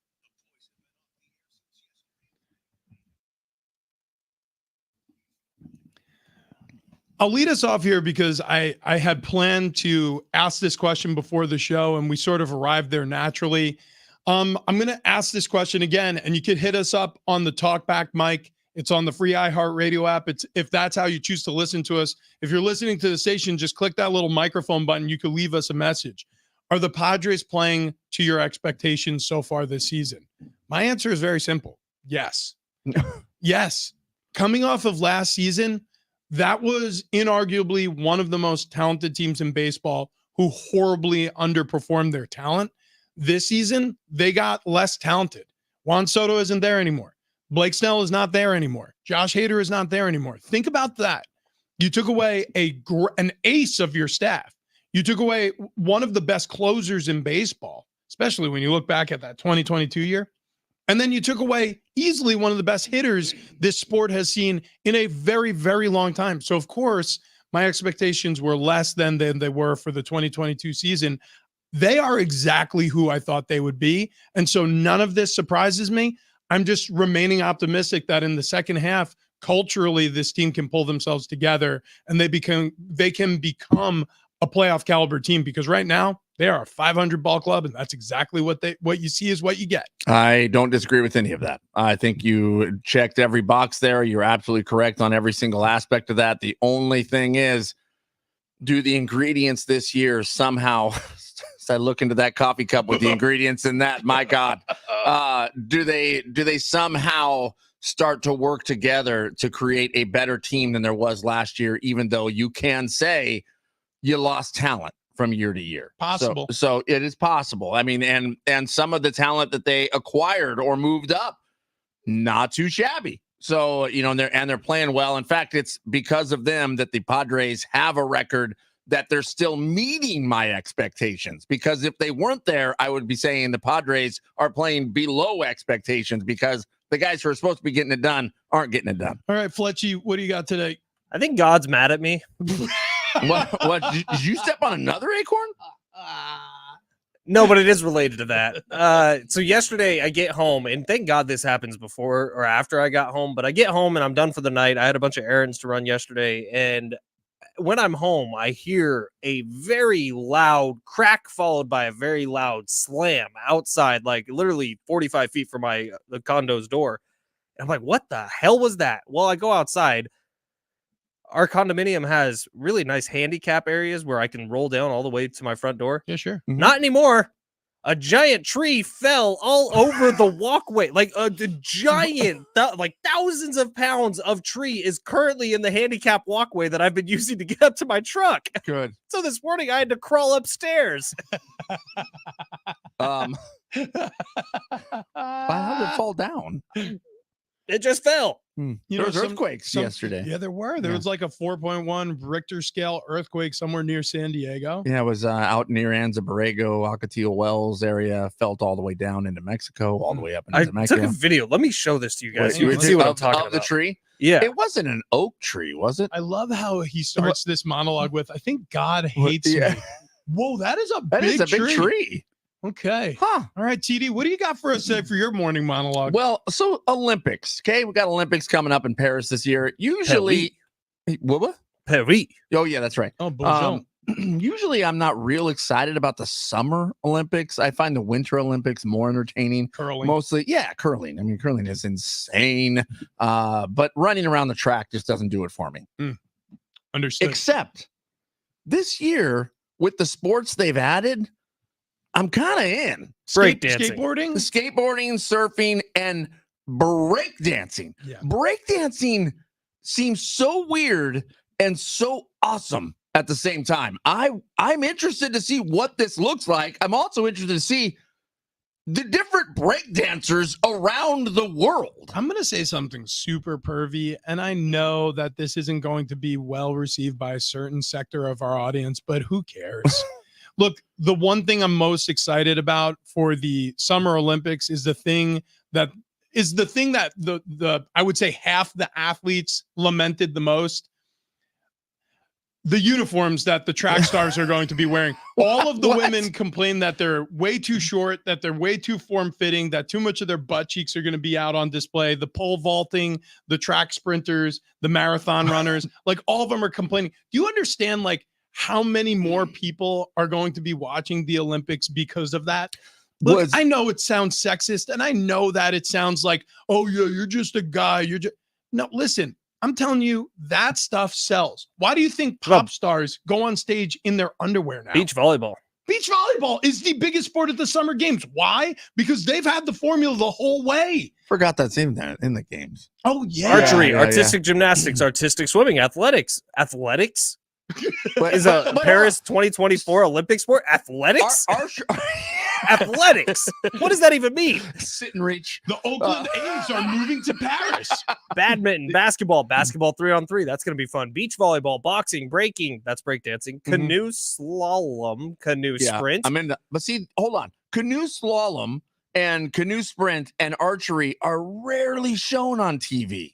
That nobody watches it except me. Cycling, BMX freestyle, cycling, BMX racing, cycling, mountain bike, cycling, road cycling, track diving, equestrian, fencing, football, golf, handball. Golf is actually really fun at the Olympics. Handball, hockey, judo, marathon swimming, modern pentathlon, rhythmic gymnastics, rowing, rugby, sevens, sailing, shooting, skateboarding, sport climbing, surfing, swimming, table tennis. Nice.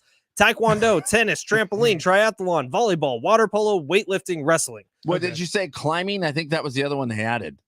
Like rock climbing. Here is an example of the new uniforms. I did not see climbing.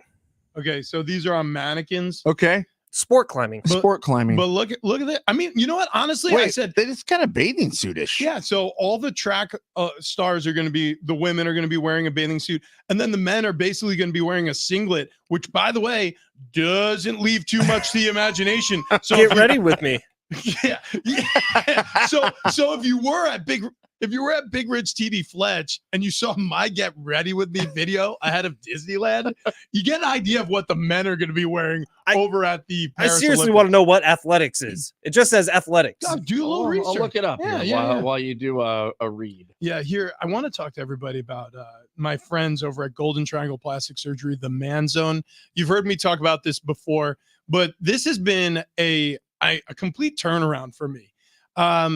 I didn't realize that I was in the low average range in terms of my testosterone, but I knew how I felt.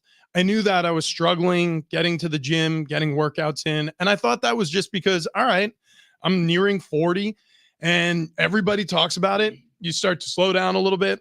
You don't really feel all that enthusiastic about working out. And I'm like, yeah, I guess that's just me now, right?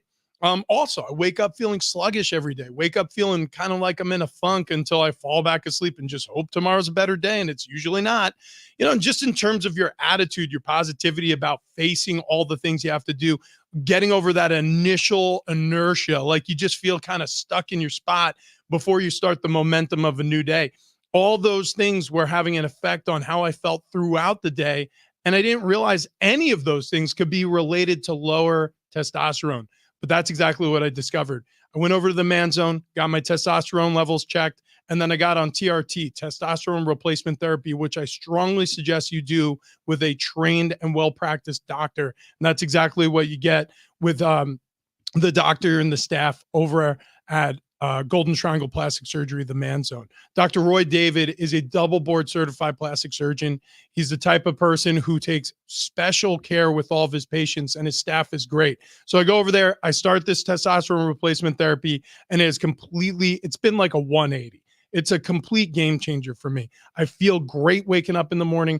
I feel energized when I work out. I don't feel tired or lethargic afterward. And I feel like I'm seeing real results in the gym. So if you're like me and you've been struggling with symptoms like that, or maybe your issues are different, maybe you're having some trouble in the bedroom, do not be ashamed. Do something about it. Go to the Man Zone. Check them out at themanzone.com. That's themanzone.com.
Red Shoe Day. It's happening right now out at the intersection of Balboa Ave and Ruffin Road. Head on out there. They're going to be out there. Our iHeart team's going to be out there until 9:30 a.m. collecting funds, filling up that red shoe, and proceeds stay right here in San Diego, directly supporting our families, benefiting the Ronald McDonald House Charities here in San Diego. Red Shoe Day. Oh, if you can't get out to that intersection, go to redshoedaysd.com and choose Team iHeart.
This update presented by California Department of Healthcare Access and Information. We will begin here with the Padres. They fall yesterday to the Reds 2-0 in Joe Musgrove's return from the IL. Musgrove throws 3 innings in his return, giving up 2 unearned runs. Padres could not get the offense going against the Reds' young lefty. 2 more against the Reds before they head back home. They got a weekend series against the Yankees. NBA playoffs. Boston Celtics take game 1 from the Pacers in overtime in the Eastern Conference Finals. Final score 133-128. Western Conference Finals get going tonight. Mavericks, Timberwolves in Minnesota for game 1.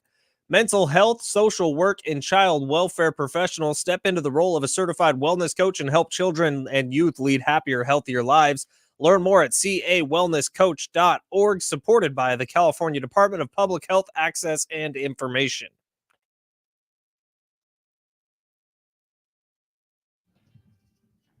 Hey.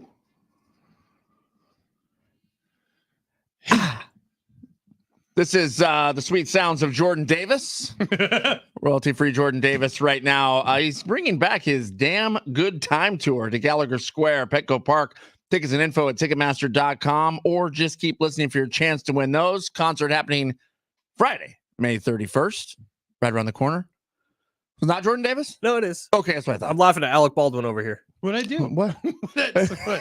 Alec Baldwin. It's only with sunglasses. Yeah, though. apparently. I'm telling you, I do not see the resemblance you guys see, but it's actually it's closer. Come on. When you just look at the thumbnail, it's closer than, like, if you squint. It's actually when you're like that particular screenshot, your mouth is open. If your mouth was closed, I'm telling you, it's there. Yeah. Yeah. So who brought that to our attention? Some random Miss Pupe. Miss Pupe. Miss Pupe. Not a random. We appreciate you, Miss listener, Pupe. friend, Miss Pupe. Big time. We're always thinking about you. Yeah, we are. Looking at these professional swimmers. 50-piece nuggets. Oh yeah, 50-piece nuggets. Okay, we didn't mention this. Sorry. Yeah, so I got distracted by the Olympics. all 3 of us have to go independently to a Wendy's near either the station or our homes, and we have to pick up a 50 nugget bucket from Wendy's, who just unveiled this as one of their promotional menu items. 50 nuggets. We're going to try to eat all 50 in a 3-hour show, each of us. So that's going to be 150 nuggets for a 3-hour show. And you can have any sauce you want. The only rule is no ketchup. So Okay. you're not going to. Why was that a rule? Because ketchup sucks. Well, no. It's because ketchup, for me at least, it's what I think of when I think of chicken nuggets, and it makes it a little more difficult. So now you got to figure out: am I going to be a honey mustard guy the whole way? Am I going to switch it up with BBQ? Am I going to mix maybe the ranch and the BBQ together, make a little ranch BBQ? Campfire sauce. Campfire sauce. Campfire Is that sauce. what it's called? Yeah. Now, you can go That's what that's spicy or regular on the nuggets. I don't think you could do a combination, but which is going to be your guys' choice? Ooh. I didn't even think Yeah, about that didn't cross my I mind. didn't get there. I'm going to probably say regular nugs for me. Because Yeah, I mean, spicy, because like, I can add the spice. yeah, spicy can get dicey. That's how I'll put it. So here's the other caveat. I don't know, wrench in this giddy up. We can't get them in the morning, so we have to get them in the evening time tonight. Right. They'll go in the fridge, Yes. which are probably not recommended right off the get-go. Yeah, and then tomorrow morning we're going to reheat them Right. before we start consuming them. So It's not the way they're intended to be eaten. now we've decided that there's only going to be the initial reheat, and that's it. And that's it. Yeah, no, there's no midway reheat in this thing. And we actually called in an expert and we asked him about this. Jeff Allen, our head director of promotions here at iHeart San Diego, we said, hey, what is your thought on this? Can we only heat once? And he said, oh, dude, yeah. He was like, if you're going to do any sort of eating challenge, he was like, it's as close as you could get to getting them from the drive-through window and starting it at 6 a.m. He was like, so one reheat per nug. Here's the bucket. problem. 50 nuggets won't fit in an air fryer. It's a good point. Okay. So you might have to go 25 and then do another batch of 25. Okay. However, here's the other issue is we would all have to start at the same time. Ooh, good No, point. you got 3 hours. No, well, okay, I understand. But if 3 hours regardless, so if I start at 8 o'clock, as long as I finish them by 11, that's no fun. That's All true. I'm saying here is, so if we have 150 nuggets, right, and we throw 30 in the air fryer at a time. I hate to say this, but I sort of feel like we're all going to have to independently heat our nuggets at home and then just insulate Bring them as them in. best we can and Bring bring them them in in. as warm as you they know get. what? Or everyone brings an air fryer. Or everybody brings an air fryer and we trip the can we- entire electrical panel Well, we here can do 3 air fryers. at iHeart San Diego. Well, I got a plug over here. Then you guys got a plug over there. Yeah, So- we could just double up on one outlet. What's the worst that I can happen? actually think Rich is right on this. We have to reheat it home and then bring it in. So here's the Now- tricky part. You're going to want to time this out so you're getting to work at the closest possible time to lift off. So one of us is most likely going to be late to work tomorrow. I'm just gonna bring my air fryer in and plug in here because I also get in a little bit earlier than you guys. No. Here's the problem with you because you will cheat. Yeah. I will not cheat. Oh, you will. I Oh, you just honor tried code. to right now. I'm not trying to cheat. I'm trying to bring my own air fryer You in. just said, "Oh, I'll just bring mine in here." No. We're not bringing ours in. We're going to start right at home. Okay, but I get in at 5. You guys are coming in a little later than I me. have a longer drive. By the way, I'm not I don't blaming know it if I get in at 5 is something you want on the record. most of the time. Sometimes 4:30. Sometimes 5:30. But maybe what you do is tomorrow, like try to do as much of the prep at home as you can, and you heat them up as close as you can to the closest time you could get here while still being able to put on a show. Okay, I'm coming in at 5:55 tomorrow. Boom. Now I like where your head's at. there we go. Now I like there where we your go. head's at. There we go. Zero prep show. Look, that's fine. That is fine. The nuggets are the prep. The nuggets are the prep. We're prep. Suddenly, I'm liking skateboarding in Olympics. Dude, whoever that is, Yeah. was she just she on was the just screen? on. Yeah. Dude, I saw her earlier Okay. in the 6 o'clock hour. Letitia Buffoni. We're going to give everybody the Olympians they need to follow on Instagram. That's a good call. We're going to do that on both our morning show here on San Diego Sports 760 and our afternoon drive show on 1015 KGB. If you haven't heard about it, by the way, we're on from 3 to 7 p.m. on 1015 KGB. You could catch us there for an additional 4 hours of radio. Yes. I mean, Give me the name one more time. that's Letitia Buffoni. We're going to give an Olympian you need to follow every day from here on forth. Hence, this is incredible. Listen, no easy segues going from 50 nugget buckets to weight loss. Well, 50 nugget buckets. It's kind of X Games. It's Wait, we don't have to exercise. I don't know. I was trying to tee this into triple X Games. Either way, we did lose an incredible amount of weight on this show. And actually, it's a testament to how effective sdfatloss.com is that we can still eat the way we want to at times and still keep our weight off. So I dropped over 35 pounds. TD, he's dropped over 30. Fletch is working on down 50 pounds. And we've done it with the help of Wayne and Chloe over at sdfatloss.com. And like I said, we can still eat the things we want to eat. There are times where obviously everybody is more strict with their diet. And there are times where people are a little bit looser. Maybe you're a weekend person. You like to let your hair down a little bit, have a couple extra treats on the weekends. As long as you're staying 80% of the time in that wheelhouse on your new lifestyle, your new diet plan provided to you by sdfatloss.com, you could still have those allowances. Right. Now, the weight loss phase, that is the part where you're going to see the magic happen. That was the phase that you first do when you sign up with SD Fat Loss. And if you sign up today, you're going to lose weight the natural way, but you're also going to save yourself $200 if you mention Big Rich, TD, and Fletch to the fine folks at sdfatloss.com. So if you're looking to lose weight before the summer, now's the time. Do not wait. No counting points, no counting calories, no exercise needed, no gross shakes, no meal plans, no meal delivery plans. It's just good old-fashioned, good planning and lifestyle changes provided by the great weight loss team, Wayne and Chloe, over at sdfatloss.com. And they keep you accountable. They Which is certainly huge, do. They huge. certainly do. And you can message them anytime. They're really good at getting back to you immediately. That's sdfatloss.com, sdfatloss.com.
Big Rich, TD, and Fletch with you, San Diego Sports 760. If you want to interact with us, the best way to do so on the free iHeartRadio app, use the TalkBack mic.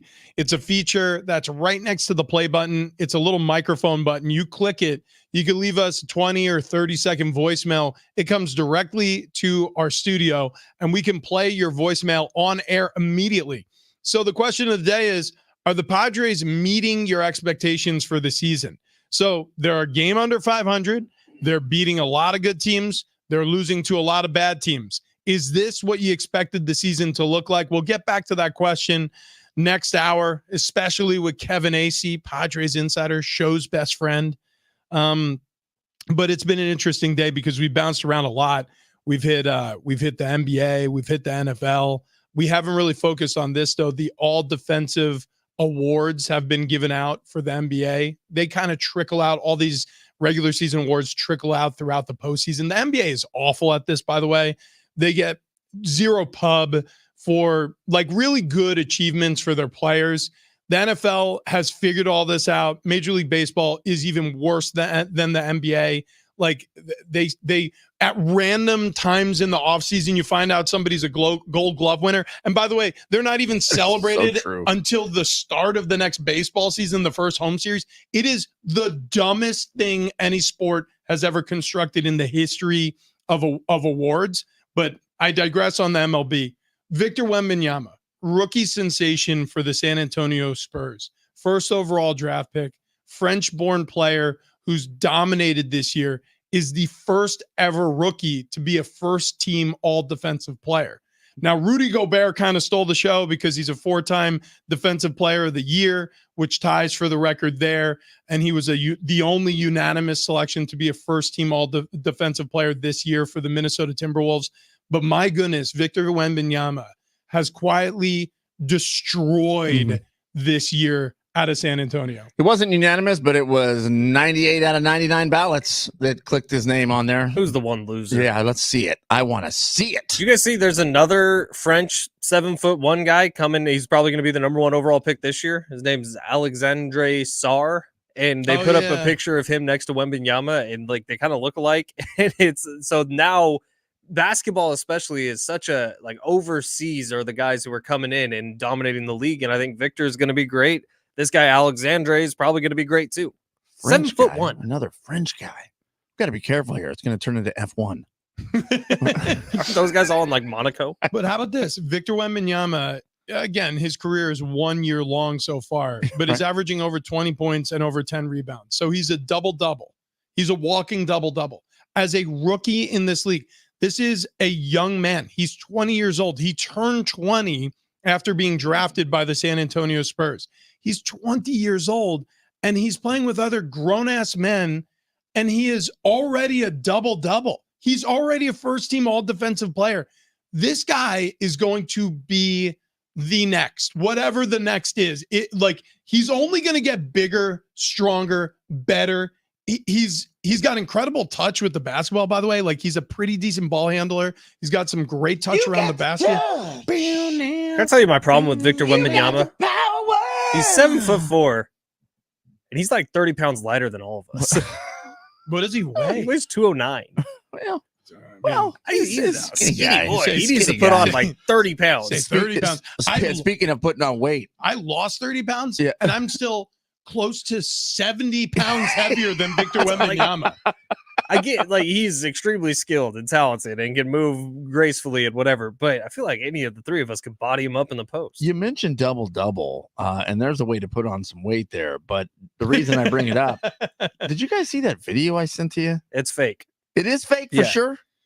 For sure. That went viral like 2 summers ago. Oh, it did. And then a bunch of people tried it and got laughed out of the room. Well, because all right. That's all I need to know. That's all I need to know. Apparently, a couple years ago, it went viral that In-N-Out had chicken patties, and I thought, there's no way. Yeah. Okay, good. It's unfortunate. So let me rewind just to what you just said about Victor Wembanyama's weight. When Kevin Durant came out of Texas, the concern was Kevin Durant is going to get laughed out of every gym in the NBA. There is no way he's big enough, strong enough to be able to sustain from an injury standpoint or to be able to bang with the big boys in the league. He also couldn't even, like on his bench press at his NBA draft combine, he could barely do the 45 on each side. What is that, 135? That's 135 pounds. So the normal weight that they bench press is 185. They took it down to 135 for Kevin Durant. He couldn't move it off his chest. So this gives you an idea of how basketball works at the NBA level. By the way, he was 196 at 6'10", leaving Texas. Jeez. Kevin Durant is one of 196 since 8th grade. Kevin Durant may be on the Mount Rushmore of basketball players all time. He's a top 10 player for sure in my mind. Like, so it doesn't matter. Basketball is just a different sport. They're a different breed of athlete. It's all about proprioception and knowing where you are in space and being able to move your body effectively in a very short amount of space and be a great athlete at a very tall height. Victor Wembanyama is going to take over this league. Just give it a couple of years. I like Jokic. He's 284. He's a big boy. He's a big boy. Big boy. He's a big boy. Yeah. Speaking of different breeds, man, North County Cadillac GMC, that is a different breed of car dealer right Dang there. right. Oh my gosh. Jamie, the GM, that is a different breed of general managers. Jamie is a hell of a dude. You want to grab a good deal on a new vehicle, a used vehicle, stop by, see my friend Jamie there. Tell him TD sent you. He's going to take care of you. I mean, you're going to look at maybe the new Sierra 1500, one of those GMC Sierras. You won't be disappointed. By the way, we went to Disneyland over the weekend. We were packing up the car Saturday morning. My kids came out, my adult kids, and said, "Hey, can we take the truck instead?" And I'm like, yeah, let's take the truck instead. Why? Because it's comfortable. It's got a ton of room. It's got a ton of power. And the amenities inside them are fantastic. And speaking of amenities, check out the Cadillac Lyric, the all-electric Cadillac Lyric. It's going to blow your mind. But like I said, you're looking for a pre-owned vehicle. They're going to take care of you there as well. They were named San Diego's best domestic auto dealer in the San Diego Union-Tribune Readers Poll for a reason. Go there. Take a trip there. In fact, if you're just starting out your journey here to buy a new car, start at North County Cadillac GMC in the heart of the Escondido Auto Mall, because chances are you're probably going to finish there. They're going to take great care of you. The process is going to be simple. It's not going to be one of these days where you spend half a day there, all day there, and then you leave either feeling like you got took or you leave with nothing because they didn't give you the deal that they said they were going to give you when you stopped in. These are good people. They will take care of you long after even you purchase the vehicle. The service team over there, fantastic. I doubt you'll ever go anywhere else than North County Cadillac GMC, exceeding your expectations. Hey, by the way, we have to give these away right now. We promised in the 7 o'clock hour we would give away Jordan Davis tickets, 877-767-4760. That's the number to call right now. His show is coming up May 31st at Gallagher Square. If you want to go, you want to bring a friend, you're going to have to be caller number 5 at exactly 7:59. Don't you dare pick up the phone and call before 8 o'clock. Don't you do it. Or actually, you should at 7:59. Yeah, that's right. 7:59, call 877-767-4760. You win a pair to Jordan Davis if you're caller number 5. Kevin Acey joins us next.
Thank you for that, TD. Hour 3, Big Rich, TD, and Fletch. This update presented by AutoZone. Get in the zone. Starting off with the Padres, they fall yesterday to the Reds 2-0, and Joe Musgrove's returned from the IL. Java Joe threw 3 innings in his return, giving up 2 unearned runs. Padres could not get the offense going. 2 more against the Reds before they head back home. They got 3 against the Yankees this weekend. NBA playoffs, Boston Celtics take game 1 from the Pacers in overtime. Western Conference Finals will get going tonight. Mavericks T-Wolves in Minnesota for game 1. Starting Stronger starts at AutoZone, where they've got battery solutions in the form of free battery testing, free battery charging, and replacement batteries that fit your needs. That's what makes them America's #1 battery destination. Get in the zone, AutoZone.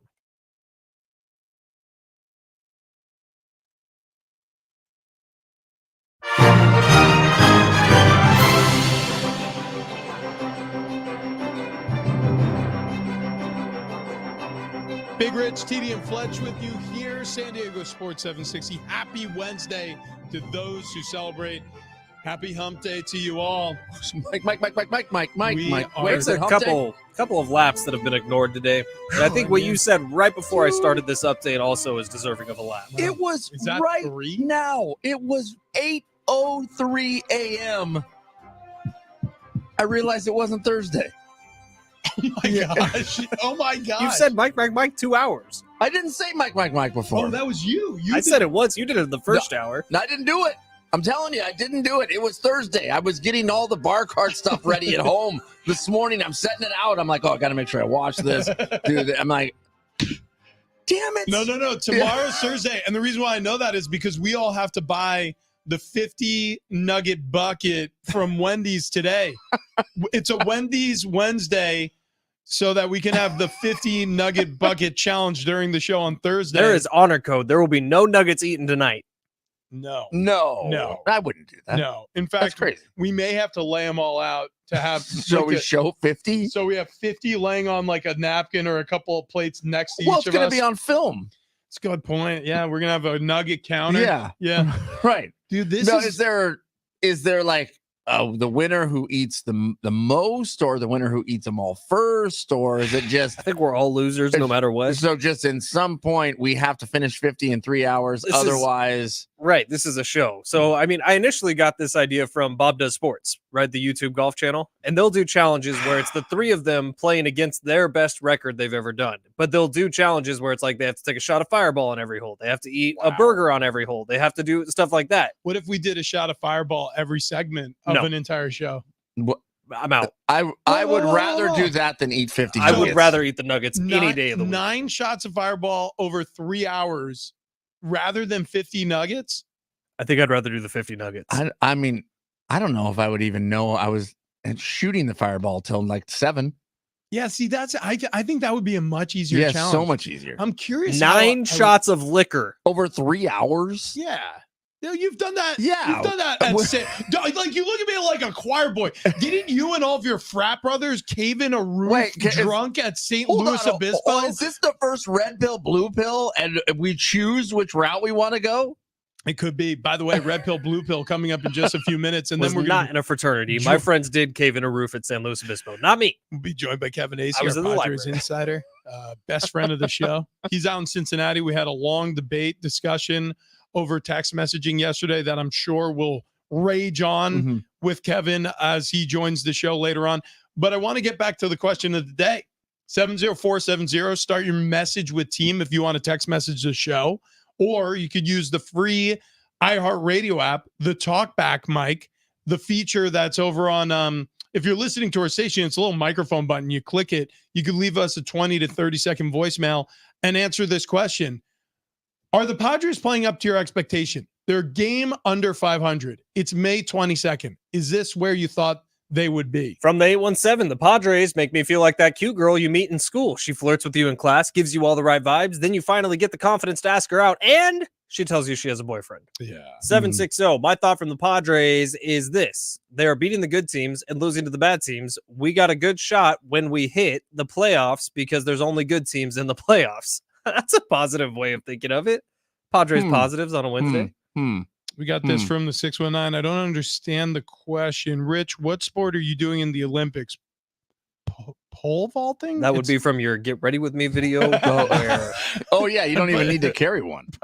it comes built in. Okay.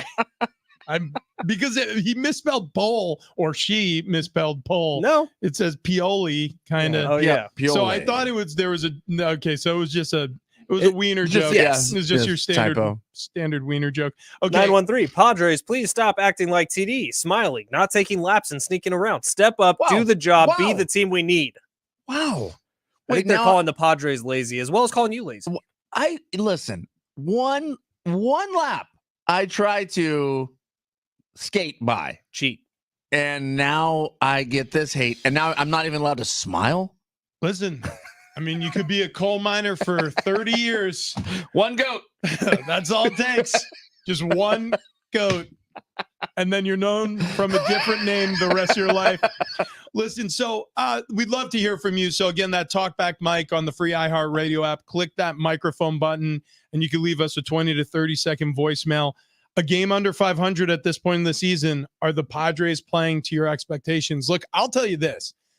I was disappointed with what happened on the road. Even still, I called it. I knew it was going to happen. This is a bad Cincinnati team. They've been playing bad baseball. They're coming off a 3-game losing streak, I'm pretty sure. So you would assume this is a team who's primed for the plucking. But the Padres lose to those teams, and they have the entire season long. They have a 10-16 or 11-16 record against losing teams. This team does not know how to get up for a game that is against an underwhelming opponent. When they're playing against the better teams in baseball, shoot, they're just coming off of a 3 out of 4 series victory against the Atlanta Braves, who are a pretty good baseball team. And then they go and stink it up on the Great American Ballpark last night or yesterday afternoon, because they just don't know how to get ready for a lesser opponent. Any credence to the fact that, and Fernando talked about this post game, just how quick the turnaround it was going from the doubleheader into yesterday's game. It's an excuse. It's just all excuses because it's baseball. And this is how it's been all season long. So what? It's an excuse. That's the excuse this time. Well, what was the excuse last time? Yeah, exactly. And you know what? You probably were a little tired. However, I mean, you're paid to perform. You guys are professional athletes, and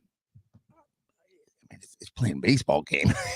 playing a baseball game. It's not like you're eating 50 nuggets out there. Yeah, or digging a ditch or finishing concrete, Right. or I mean, which by the way, those guys do it all day long. Yeah, all day long. And guess what? A guy who put in a 16-hour day, who was finishing concrete with a trowel all day long, digging it out of a dang wheelbarrow because they couldn't fit the truck up on the hill that they were pouring concrete or pouring steps. Like, yeah, guess what? Those guys turn around after a 16-hour day and they go back out there and they continue to pour concrete. So don't complain to us about a quick turnaround. It is, look, there's people. I had to play 2 baseball games in one day. Between pouring concrete, by the way, they go home and watch the Padres. Right. They go home and watch the Padres, or they go home and they have to work harder because they have 2 kids who need bedtime stories, and one of them's got a stuffy nose, and one of them's got pink eye, and you know, life. Ew, pink eye, gross. Or they go home and they have to work harder because they go home because they want to buy tickets to go to a Padres game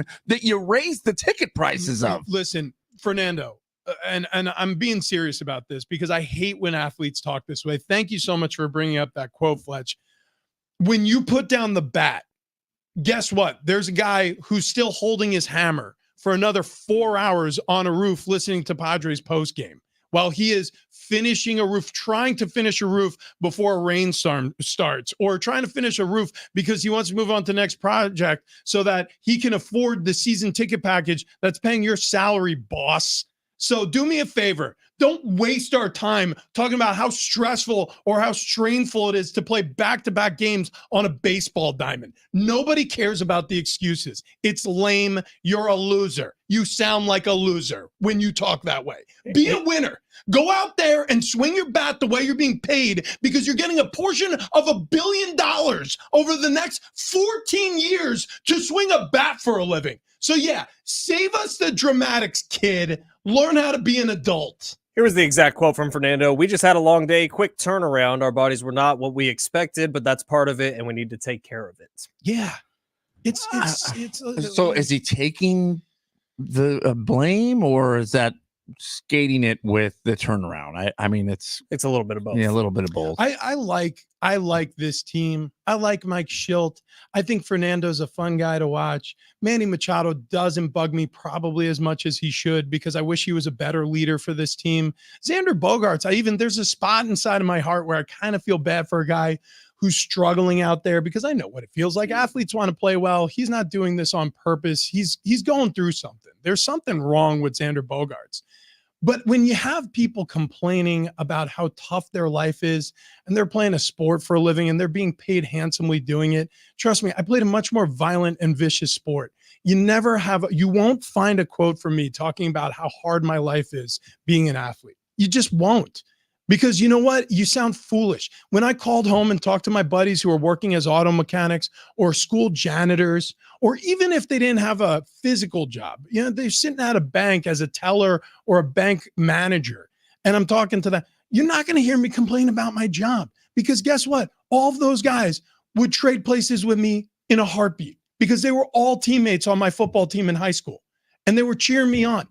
I want to be able to cheer on Fernando Tatis Jr. I want him to become who he's supposed to become for this city, but he's refusing to take the mantle as the next Tony Gwynn, even though he has the statue contract.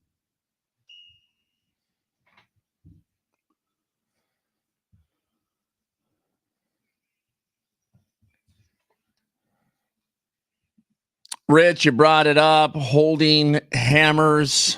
If you'd like to see someone holding their hammer, head on over to our Instagram page. At Big Rich City Flat.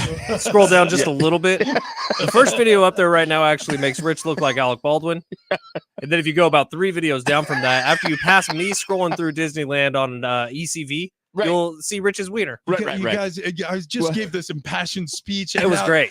You guys just make me look so stupid. Your speech was very testosterone filled, and so is the video on Instagram. There's a certain amount of time we need to spend talking about our social media. Rich, you're a former NFL player. You understand that. That's right. Yeah. Look, it's dang, man. Padres dropped game 1 of their series against the struggling Reds. They lose 0-2. Musgrove gave up 2 in 3 innings. The bullpen did their job, but the Pods haven't scored in 19 straight innings. Turns out it takes runs to win. You know what, TD? You're on to something. Yeah. I'm going to write a letter right now over to the Padres organization. Play again today at 3:40. Victor Wembanyama, the superstar center for the San Antonio Spurs, has become the first rookie in league history to be selected to the NBA All-Defensive First Team. And Charlotte Hornets point guard LaMelo Ball, same thing, is facing a lawsuit after a family alleged that he ran over an 11-year-old boy's foot with his car. This is according to Outkick. The family, who represents the 11-year-old Angel Joseph, named both Ball and the Hornets in their lawsuit. The 11-year-old apparently walked up to Ball's car to get an autograph, and he drove away and ran over his foot. You ever had your foot run over by a car? Yeah. It doesn't really hurt. No, I didn't think it was that bad. No, it doesn't hurt at all. I wasn't 11, though. Yeah. Are your bones in your feet fully formed by 11? Probably not, which would make it easier to roll over, right? Yeah, I feel like I'm sure it hurt. I'm sure it scared him. I'm sure they may have even took him to the hospital to have images taken to make sure that nothing was broken. Right. But yeah, I don't know. Yeah, I don't know. When it happened to me, I was shocked that it didn't hurt. I figured my entire foot would be broken. Yeah. And it just kind of rolled over like a speed bump. I'm also curious, do you think they would have pressed charges or sued if this was their neighbor, or maybe the reason why they're doing this is because, I don't know, maybe because this is a professional basketball player? What do you think he has any? Do you think he has any money? Do you think that might have something to do with this story? I don't know. Speaking of that situation, Rashee Rice, who was obviously in the news a lot because of the arrest with the driving down the freeway, the dude who pressed charges against him initially because of the nightclub incident is now asking the judge, can we just forget about this? Wow, that's weird. Yeah. Wow. Yeah, that's shocking. Yeah. He did so in his new Armani suit. Yeah. While he drove up there in his Rolls Royce. It's so weird. Wow. All of a sudden, that guy doesn't have car payments because his car was just paid for suddenly. Shocking. I mean, that's by the way, unbelievable. Allegedly. We got an NBA score from last night. Yeah, game 1 of the Eastern Conference Finals in the books. The Celtics, chunky salsa, the Pacers, 133-128 in overtime. Yeah, they really did. Do you guys want to do you're it? debating whether or not that's lap worthy? I actually think it was pretty good. So I'm taking 1 lap away from your total. You're down to 2 on the day. You're down to 2. Congratulations. I thought it was at 2. Well, then you went and did that one thing, and I forget what it is It was now. right before we came on air this hour. It was, yeah. And that was the 3rd lap? Yeah. Where's the lap committee? Well, actually, hang on a second. He's down to 1 because I kind of agree with him about what he said about you. If one of the 3 of us was chosen, it would be you. Remember? Oh, that's what the lap was for. I mean, either that or he's going to run one of those laps with me because out of solidarity. And you would be the dominant in the relationship. If we were the Backstreet Boys, you would be the cute one who also, has a wild hair. Yeah. Red pill, blue pill. We're going to find out in a couple days. Red pill, blue pill. Yeah. Okay, TD or Rich? Which one would you rather? Red pill, blue pill. We can't do that one. Red pill, blue pill. Are we choosing which one? We need a 3rd pill. This is going to be a strange one, but follow me here. So I want you to look at this one through the lens of what would be better for the Padres season. Don't think about just this series. Think about the whole season. Red pill, the Padres sweep the Yankees. Blue pill, the Padres get positively embarrassed by the Yankees. That might break them, so sweep. So you're saying red pill? Yeah. I get what you're saying. It would be a good come to Jesus moment if the Padres got their asses kicked at home in front of the biggest crowds that'll be at Petco Park all season, in front of the biggest national audience that there will be all season. But I also think that might break them. Dude, It's a which fragile one would team. I rather? I would rather them sweep the Yankees all day long. Yeah, I mean that's. I'm trying to figure out where the positive is. There's an argument to the other side. will It's to light the fire under the ass, and I get it. Yeah, I don't think there's a fire being lit at Right, all this here. team is so fragile Yeah. mentally. It seems that Right. this might actually just snap them in half. I am going to go blue pill. If I could choose whether they sweep the Yankees and continue this train ride we're on, where they're beating teams that are good and they're losing to teams that are bad, I would rather them get so completely embarrassed in front of our home fans this year, because I do think it would teach a hard lesson. Look, you're not that good. You're going to have to work harder. If you're going to want to be on the level of the Dodgers, who, I get it, you split a series and you've won 2 in a row against, that's not how this is going to go the whole season. I can promise you, not the way you're playing now. I feel like this team is getting by. They are getting by, and they do need that come to Jesus moment. I think it would actually be better for them. Mediocrity is going to get you into the postseason, though. Yeah. You look around baseball right now, the Padres, even though they're a game under 500, are still second place in the NL West, still in position for a playoff spot because the league is a little lesser than it was a year ago. Yeah, I don't know. I just sort of feel like this team needs C's get degrees, baby. a wake-up call. They need the wake-up call. C's get degrees, but sometimes it takes failing a class for How it to was turn the around. Rockies series not a wake-up call? Yeah, I get what you're They got swept by the Rockies. but 5 of the Rockies' 15 wins this season are against the Padres. I know, but that's an example. It's we just didn't get up for that game, right? We didn't get up for that series. We were coming off the emotion. They can make all the excuses you want. You heard Fernando Tatis Jr. just making an excuse for losing to the Reds. He was like, yeah, we were tired because we played a doubleheader yesterday. It's who cares, buddy? You know what? If they get positively embarrassed by the Yankees, maybe they pull out of this weird track that they're on. I got a red pill, blue pill that has nothing to do with me and Okay, Rich. okay, This is all TD. Okay. wow. Yeah, This is a solo red pill, blue pill. Okay. Okay, A medium rare steak or sushi. medium rare steak all day long. I would never choose sushi. Okay. Ever. Medium rare steak or well done steak. Probably well done. Gosh, Yeah. dang it. Red pill, blue pill. Oh, I'm so disappointed. Red pill, blue pill.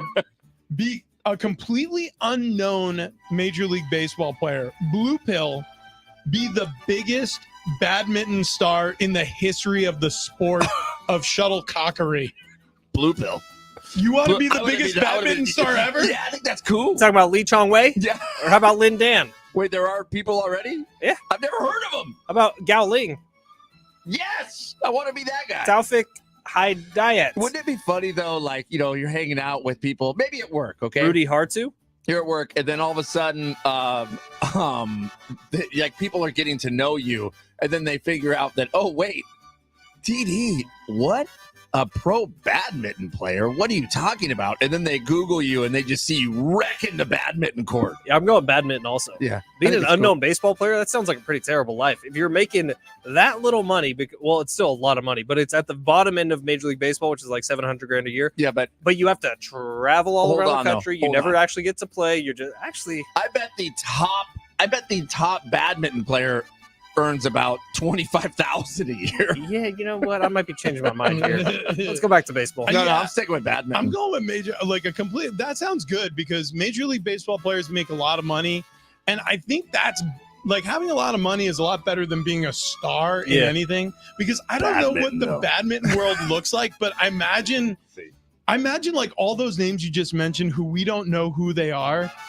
There's a certain level of pressure in that culture for them to like be the face of the sport. They're not going to nightclubs and having women flock to them.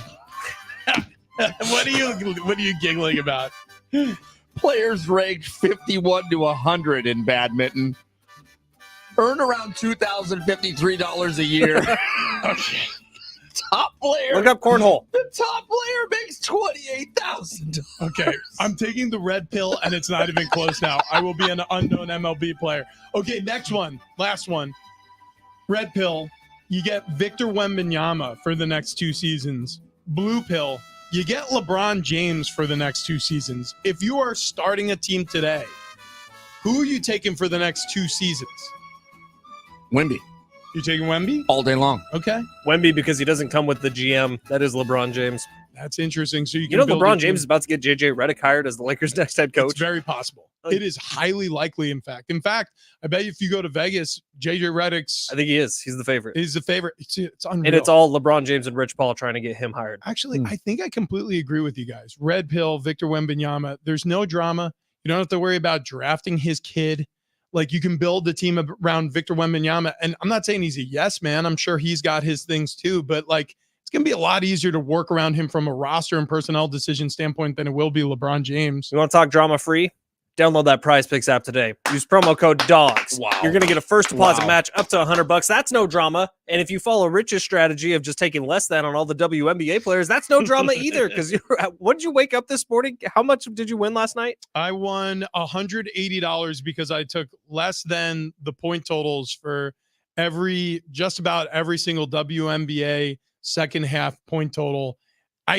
Red pill, be a jerk. Blue pill, be the nice guy that loses. I mean, am I proud of this? Absolutely not. But did it work? Yeah. 3 separate lineups hit, and they were all for $20, and they all paid me 3 times the money I put in. So I made $180 on the Prize Picks. And we're all real proud of you, Richard. Get on over to Prize Picks today. Download the app. Use promo code DOGS, DOGS. Look, if you want to make watching Padres baseball a little bit more fun, if you want to make watching this NBA postseason a little bit more fun, Prize Picks is the way to do it. It's gotten us into sports heaven. It can do the same thing for you. It is the #1 daily fantasy sports app on the continent, and it is that for a reason. It's because it's easy gameplay, it's quick withdrawals, and all you're doing is picking 2 to 6 players, more or less on their stat projections. You're not going against sharks or other players. You're just going against the numbers. That's your turn. Okay. Listen, promo code DOGS, DOGS. You sign up today. You're going to have your first deposit matched up to $100. So if you put in 50, you get to play with 100. If you put in 150, well, you're playing with 250 because they only match up to $100. You get my point, though. I put in $100. I got to play with 200. And if you follow my strategy with the WNBA, it's going to work well for you. All right. So Prize Picks, pick more, pick less. It's up to you how much or how little you pick. It's that easy. Promo code DOGS.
This update presented by AutoZone. Get in the zone. Padres fall yesterday to the Reds 2-0 and Joe Musgrove's return from the IL. Padres couldn't get the offense going against the Reds' young lefty. 2 more against the Reds before they head back to San Diego for 3 against the Yankees.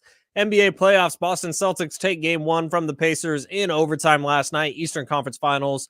Final score 133-128. Western Conference Finals get going tonight. Mavericks, Timberwolves in Minnesota.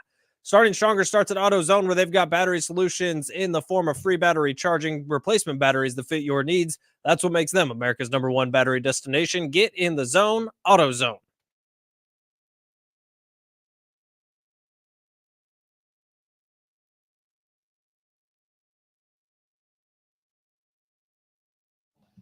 Yeah, it's Bigger Seedy and Fletch. It's San Diego Sports 760. Our best friend in the whole wide world, Kevin Acee, going to be joining us here in mere moments. We forgot we got to make some changes here to connect with Kevin Acee so it's nice and crystal clear when we're talking to our best friend in the whole wide world. Going to be talking Padres. Going to be talking about a text string that went on yesterday as well about some of these Skyline chili, which to me doesn't look bad. However, Rich Ornberger here says it's not good at all. It was terrible. And then we texted Kevin. Well, I texted Kevin. And he said, yeah, that's absolute garbage as well. I am shocked. I am shooketh because I feel like if I duplicated this at home, I made some spaghetti noodles, I poured some chili on top of it, and then I stuck about 2 pounds of cheese on it, that would be fine. It would be good.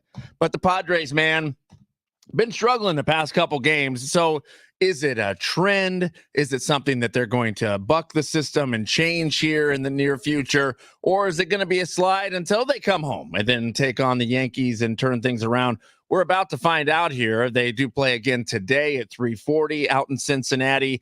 Musgrove got pulled after 3 innings, which he was probably on a pitch count as he's trying to get back to full health here, but gave up 2 runs. The bullpen did their job. The offense, however, did not do their job, and they haven't done their job in 19 straight innings. The Padres have not put a run on the board. Look, the people who need to hit need to start hitting. The guys who are the ancillary players here who have been carrying the team, we've been saying it all season long. We were saying it last season as well, as it was happening again and again and again. But the Padres offense has been absolutely stagnant, and there has been moments where we've seen some light here, but it hasn't been great. And Kevin Acee, our best friend in the whole wide world, joining us now. Kevin, how are you? How is it out in Cincy? Wow, this is crazy. This is crystal clear. New technology. We have you on here. It sounds like you're right here with us, Kev. Wow. Wow, that's fantastic. I will kick things off with the most important part of the conversation, which started in a text string yesterday. I asked you to go sample some of the Skyline chili. I sent you a link to the location to find Skyline chili. There's some that is located right there in the ballpark. Did you go sample it so you had a fresh review? No, I it's the kind of thing where if someone kicks you in the groin, right? Or if you step in a pile of more germane to this conversation when talking about Skyline chili, you step in a pile of dog poop. That you know that like you don't want to do that again. Well, I feel like I would try it. I would try a fresh batch. Maybe again. But maybe the first kick in the groin is different now. You know what I'm saying? Like Kev, Rich told us yesterday that Skyline chili is bad. We didn't believe him because the pictures look good. But now you're also saying it. Are both of you just not to be trusted, or is it actually bad? Can you describe it to us? And is it the chili that's bad, or is it the combination of chili on top of spaghetti noodles? Kevin, this is the way I described it yesterday. I'm curious if you feel the same. Like, so it's on top of spaghetti noodles, which is weird, but okay, I kind of get it. You know, in Italian cooking, there's meat sauce. You know, you add the, delicious ragu on top of some angel hair pasta or spaghetti. Sounds great. That's fine. So I had an open mind the first time I was eating Skyline chili with, by the way, a native Cincinnatian, I guess is what you would call someone from Cincinnati. Anyways, so I take the first bite and I'm like, oh, here's the first problem. The chili isn't good. Like, like if you're going to make it weird and throw chili on top of noodles, it better be the best damn chili you've ever tasted. And that's the first problem is I didn't really like the chili. It's like this. You say you're with a native Cincinnatian. That is what I think sort of ruins or like it doesn't help, right? Because they talk about it, not all, but people that love it talk about it and talk about it. You got to try this. Oh, it's the best. Oh, you've never had this. And so it builds it up. And I mean, they really should be building it down. Like, hey, I'm going to take you to this place. It's not going to be very good. Like, honestly, it's gonna make your tongue hate you. But here's the thing. Like, we bring people here from out of town because we don't have much else, and we were Brown River and stuff. And but like, we're just try it. Is the Brown River where they get the chili from? Probably. Maybe I wouldn't. Like hate it. Like I don't hate a lot of things. I really, but like I hate Skyline chili. Hey, really quick, I got to ask you a question about this Padres team. Oh, okay. Yeah, I know. I wish we could talk chili the rest of the way here. I mean, I really honestly do because it is one of my favorite foods. It's just terrible in Cincinnati, unfortunately. Weird that Cincinnati, like the biggest thing that they have is their crappy chili. Yeah, it doesn't make any sense. I mean, and Ellie De La Cruz. Well, right. There's that. Awesome. He is absolutely phenomenal. He's a chili dog in my eyes. Do the Padres? I'll take a lap. Yeah, you've been owing one for a long time. Travis is going to take a lap for that one. Hey, do the Padres have a likability problem, Kevin? So you're with them every single day. You're hearing from them every single day. This is a team that obviously I'm a fan of. Many people in San Diego love this team, but are they likable? Like I'm having a hard time, especially over the past couple of seasons. Like even Fernando Tatis Jr., who normally I think says something kind of adorable, or he's usually an aw shucks guy. Like the excuse about the double header and the quick turnaround. Like imagine a guy who's finishing up, 12 or 16 hour day pouring concrete, hearing about how tough it is for Fernando Tatis Jr. swinging a bat for a living. Like, I don't know, a lot of what they say in front of microphones, in front of people who are scribing for them, it feels like it's a little hollow, and it's been ringing hollow for a couple years now. Do they have a likability problem? You have a good point. I mean, of course, any of us, right? Like you guys have a pretty good job, right? Like I have a job that I think, a lot of people think's pretty cool. And I do. I consider myself very fortunate. And certainly a professional athlete has a lot more zeros in each of their paychecks than most. They got to be careful talking like that, right? Doesn't make it not true. I will tell you, I didn't play baseball. Now, on the other hand, I do stay up quite a bit later working than they do. But like the last 36 hours were brutal. They were just brutal. They were. It was muggy in Atlanta. It was muggy here. I just say it was brutal. They were responding to my questions too, because I saw it, right?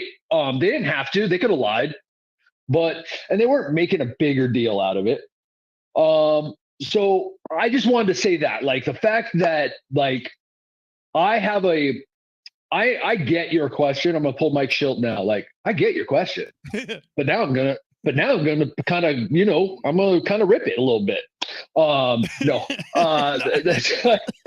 Mike, it doesn't sound like you get my question. It doesn't sound like you think my question is legitimate, but no, I do. I understand. I'm sensitive to it all the time. I know, and I write it but if it's a part of the story, a part of it, and I think it was kind of the third component of my story, then I feel also that it's my responsibility to say it. They were. Now, here's the thing. The onus it puts on them.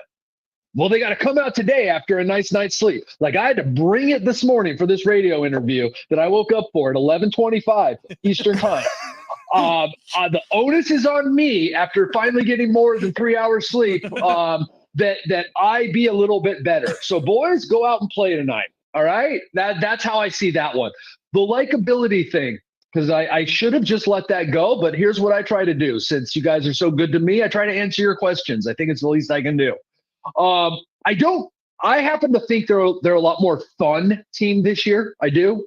I think they're playing a really good brand of baseball most nights. It hasn't worked out actually 26 times. It's worked out 25 times in terms of the wins.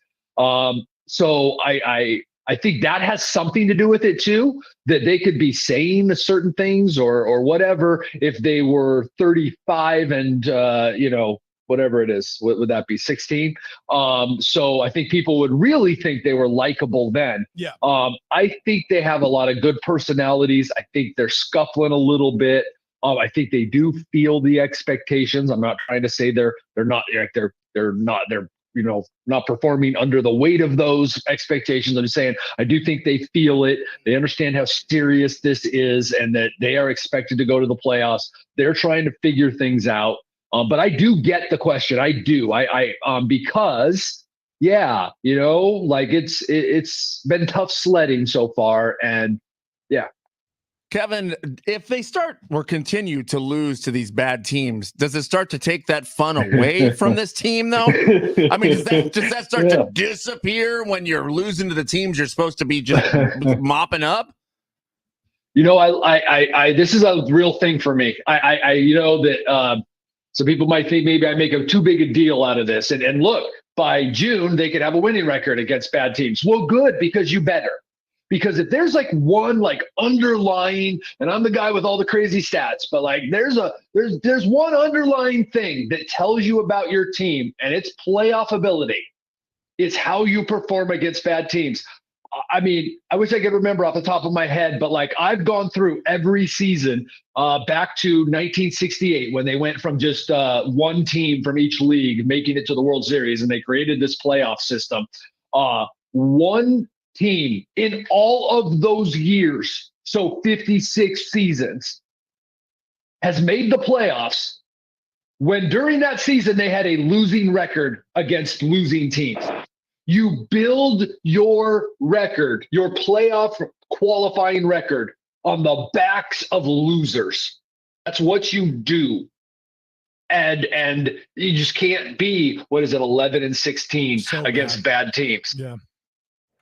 It's interesting. It's not just that stat, Kevin. It's the home and road. They're 10-16 at home this season. They're on the road 15-10. What would be your best explanation for those two things? Is there any correlation between them? They don't like San Diego. No. We knew that it. There's the quote. All right, bye, Kevin. We knew it. That's why I didn't say the Padres. No, I'm not going to say it.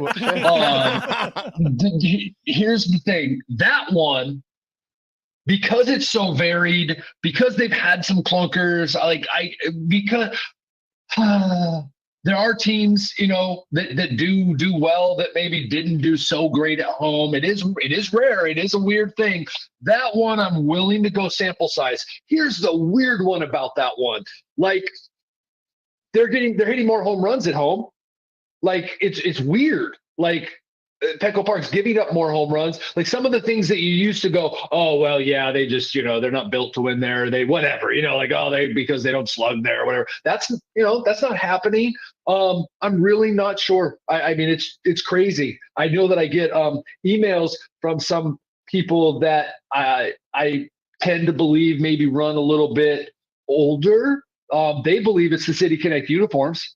Wow. Yeah. So, I mean, there's a theory. There's a theory. Okay. Wow. Okay. Well, all right. Do the players hate the City Connect jerseys, or is no? I guess. I mean, maybe that's what. Are you goading me right now? Are you trying to? No. I'm saying that I get emails every Friday night, Saturday morning from folks, because honestly, they're winless in them this year.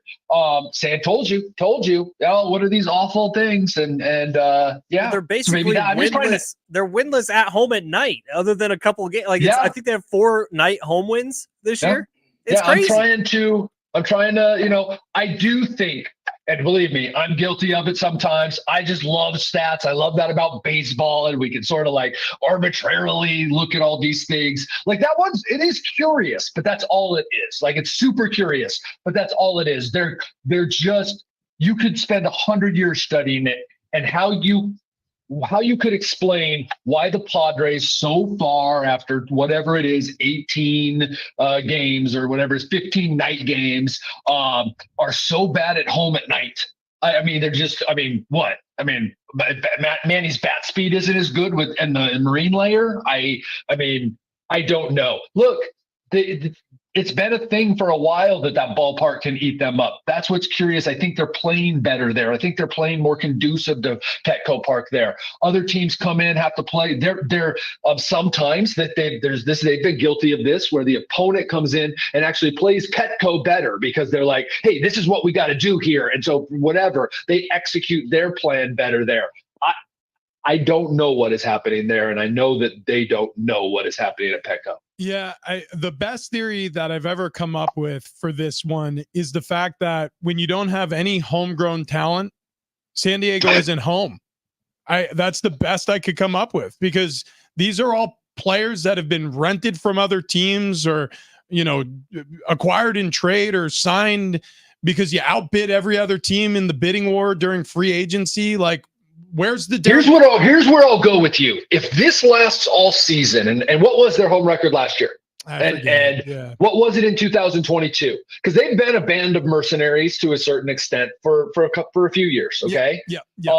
Now, band of mercenaries that are signed for a long time. So that's where it would be different, right? Than say like 1998 Padres or every Marlins World Series team, or, some of these. The Padres, they bring them in and they sign them to a certain extent. But yes, you have a point there.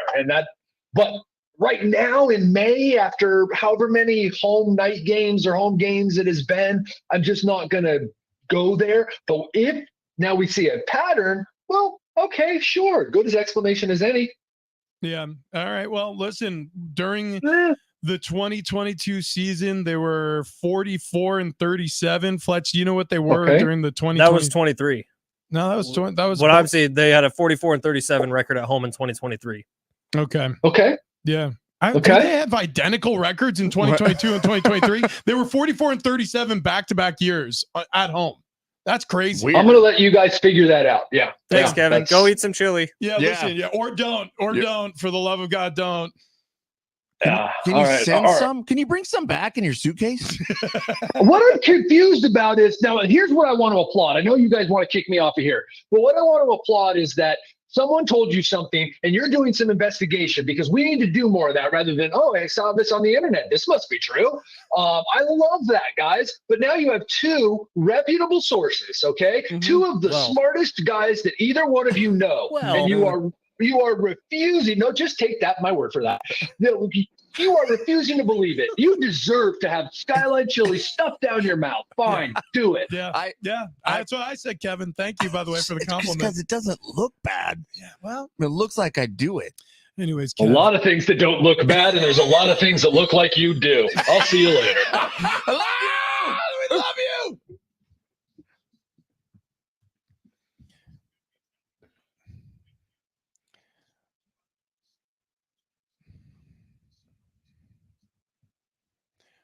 You know what to do if you have hip, back, knee, ankle, foot pain. You got to go to the Good Feet store. You've been hearing me sing the praises of these arch supports that I've worn for the last 2 years, and I've really felt great as a result. The back pain has melted away. The knee pain has virtually disappeared. The hip pain that I was experiencing so badly that I was considering seeing an orthopedic surgeon is gone. The Good Feet store, you can check them out at goodfeet.com. 200 plus locations in the U.S. and overseas. Goodfeet.com.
Summer 2023 was not a good time for old Ben Fletcher because summer 2023, I weighed 278 pounds. Well, guess what? Going into summer 2024, I weigh 230 pounds, and I'm incredibly proud of it. And I couldn't have done it without the people over at sdfatloss.com. Wayne and Chloe, they were our weight loss team. They can be your weight loss team as well.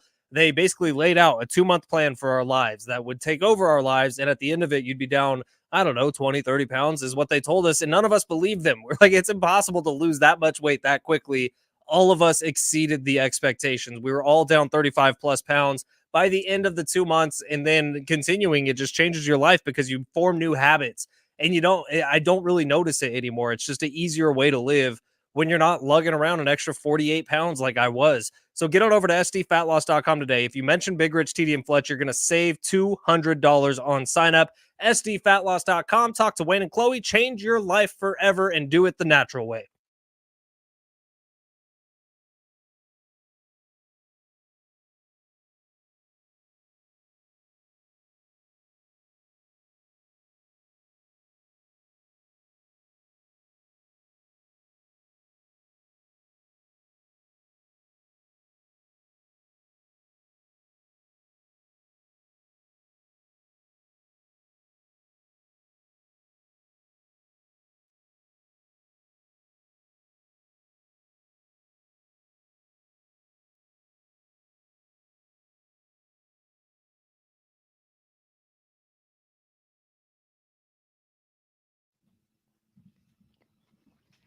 All right, that's all we have time for today. Thank you, Kevin. Thank you, Carrie, for winning those tickets. And we'll see you tomorrow. Go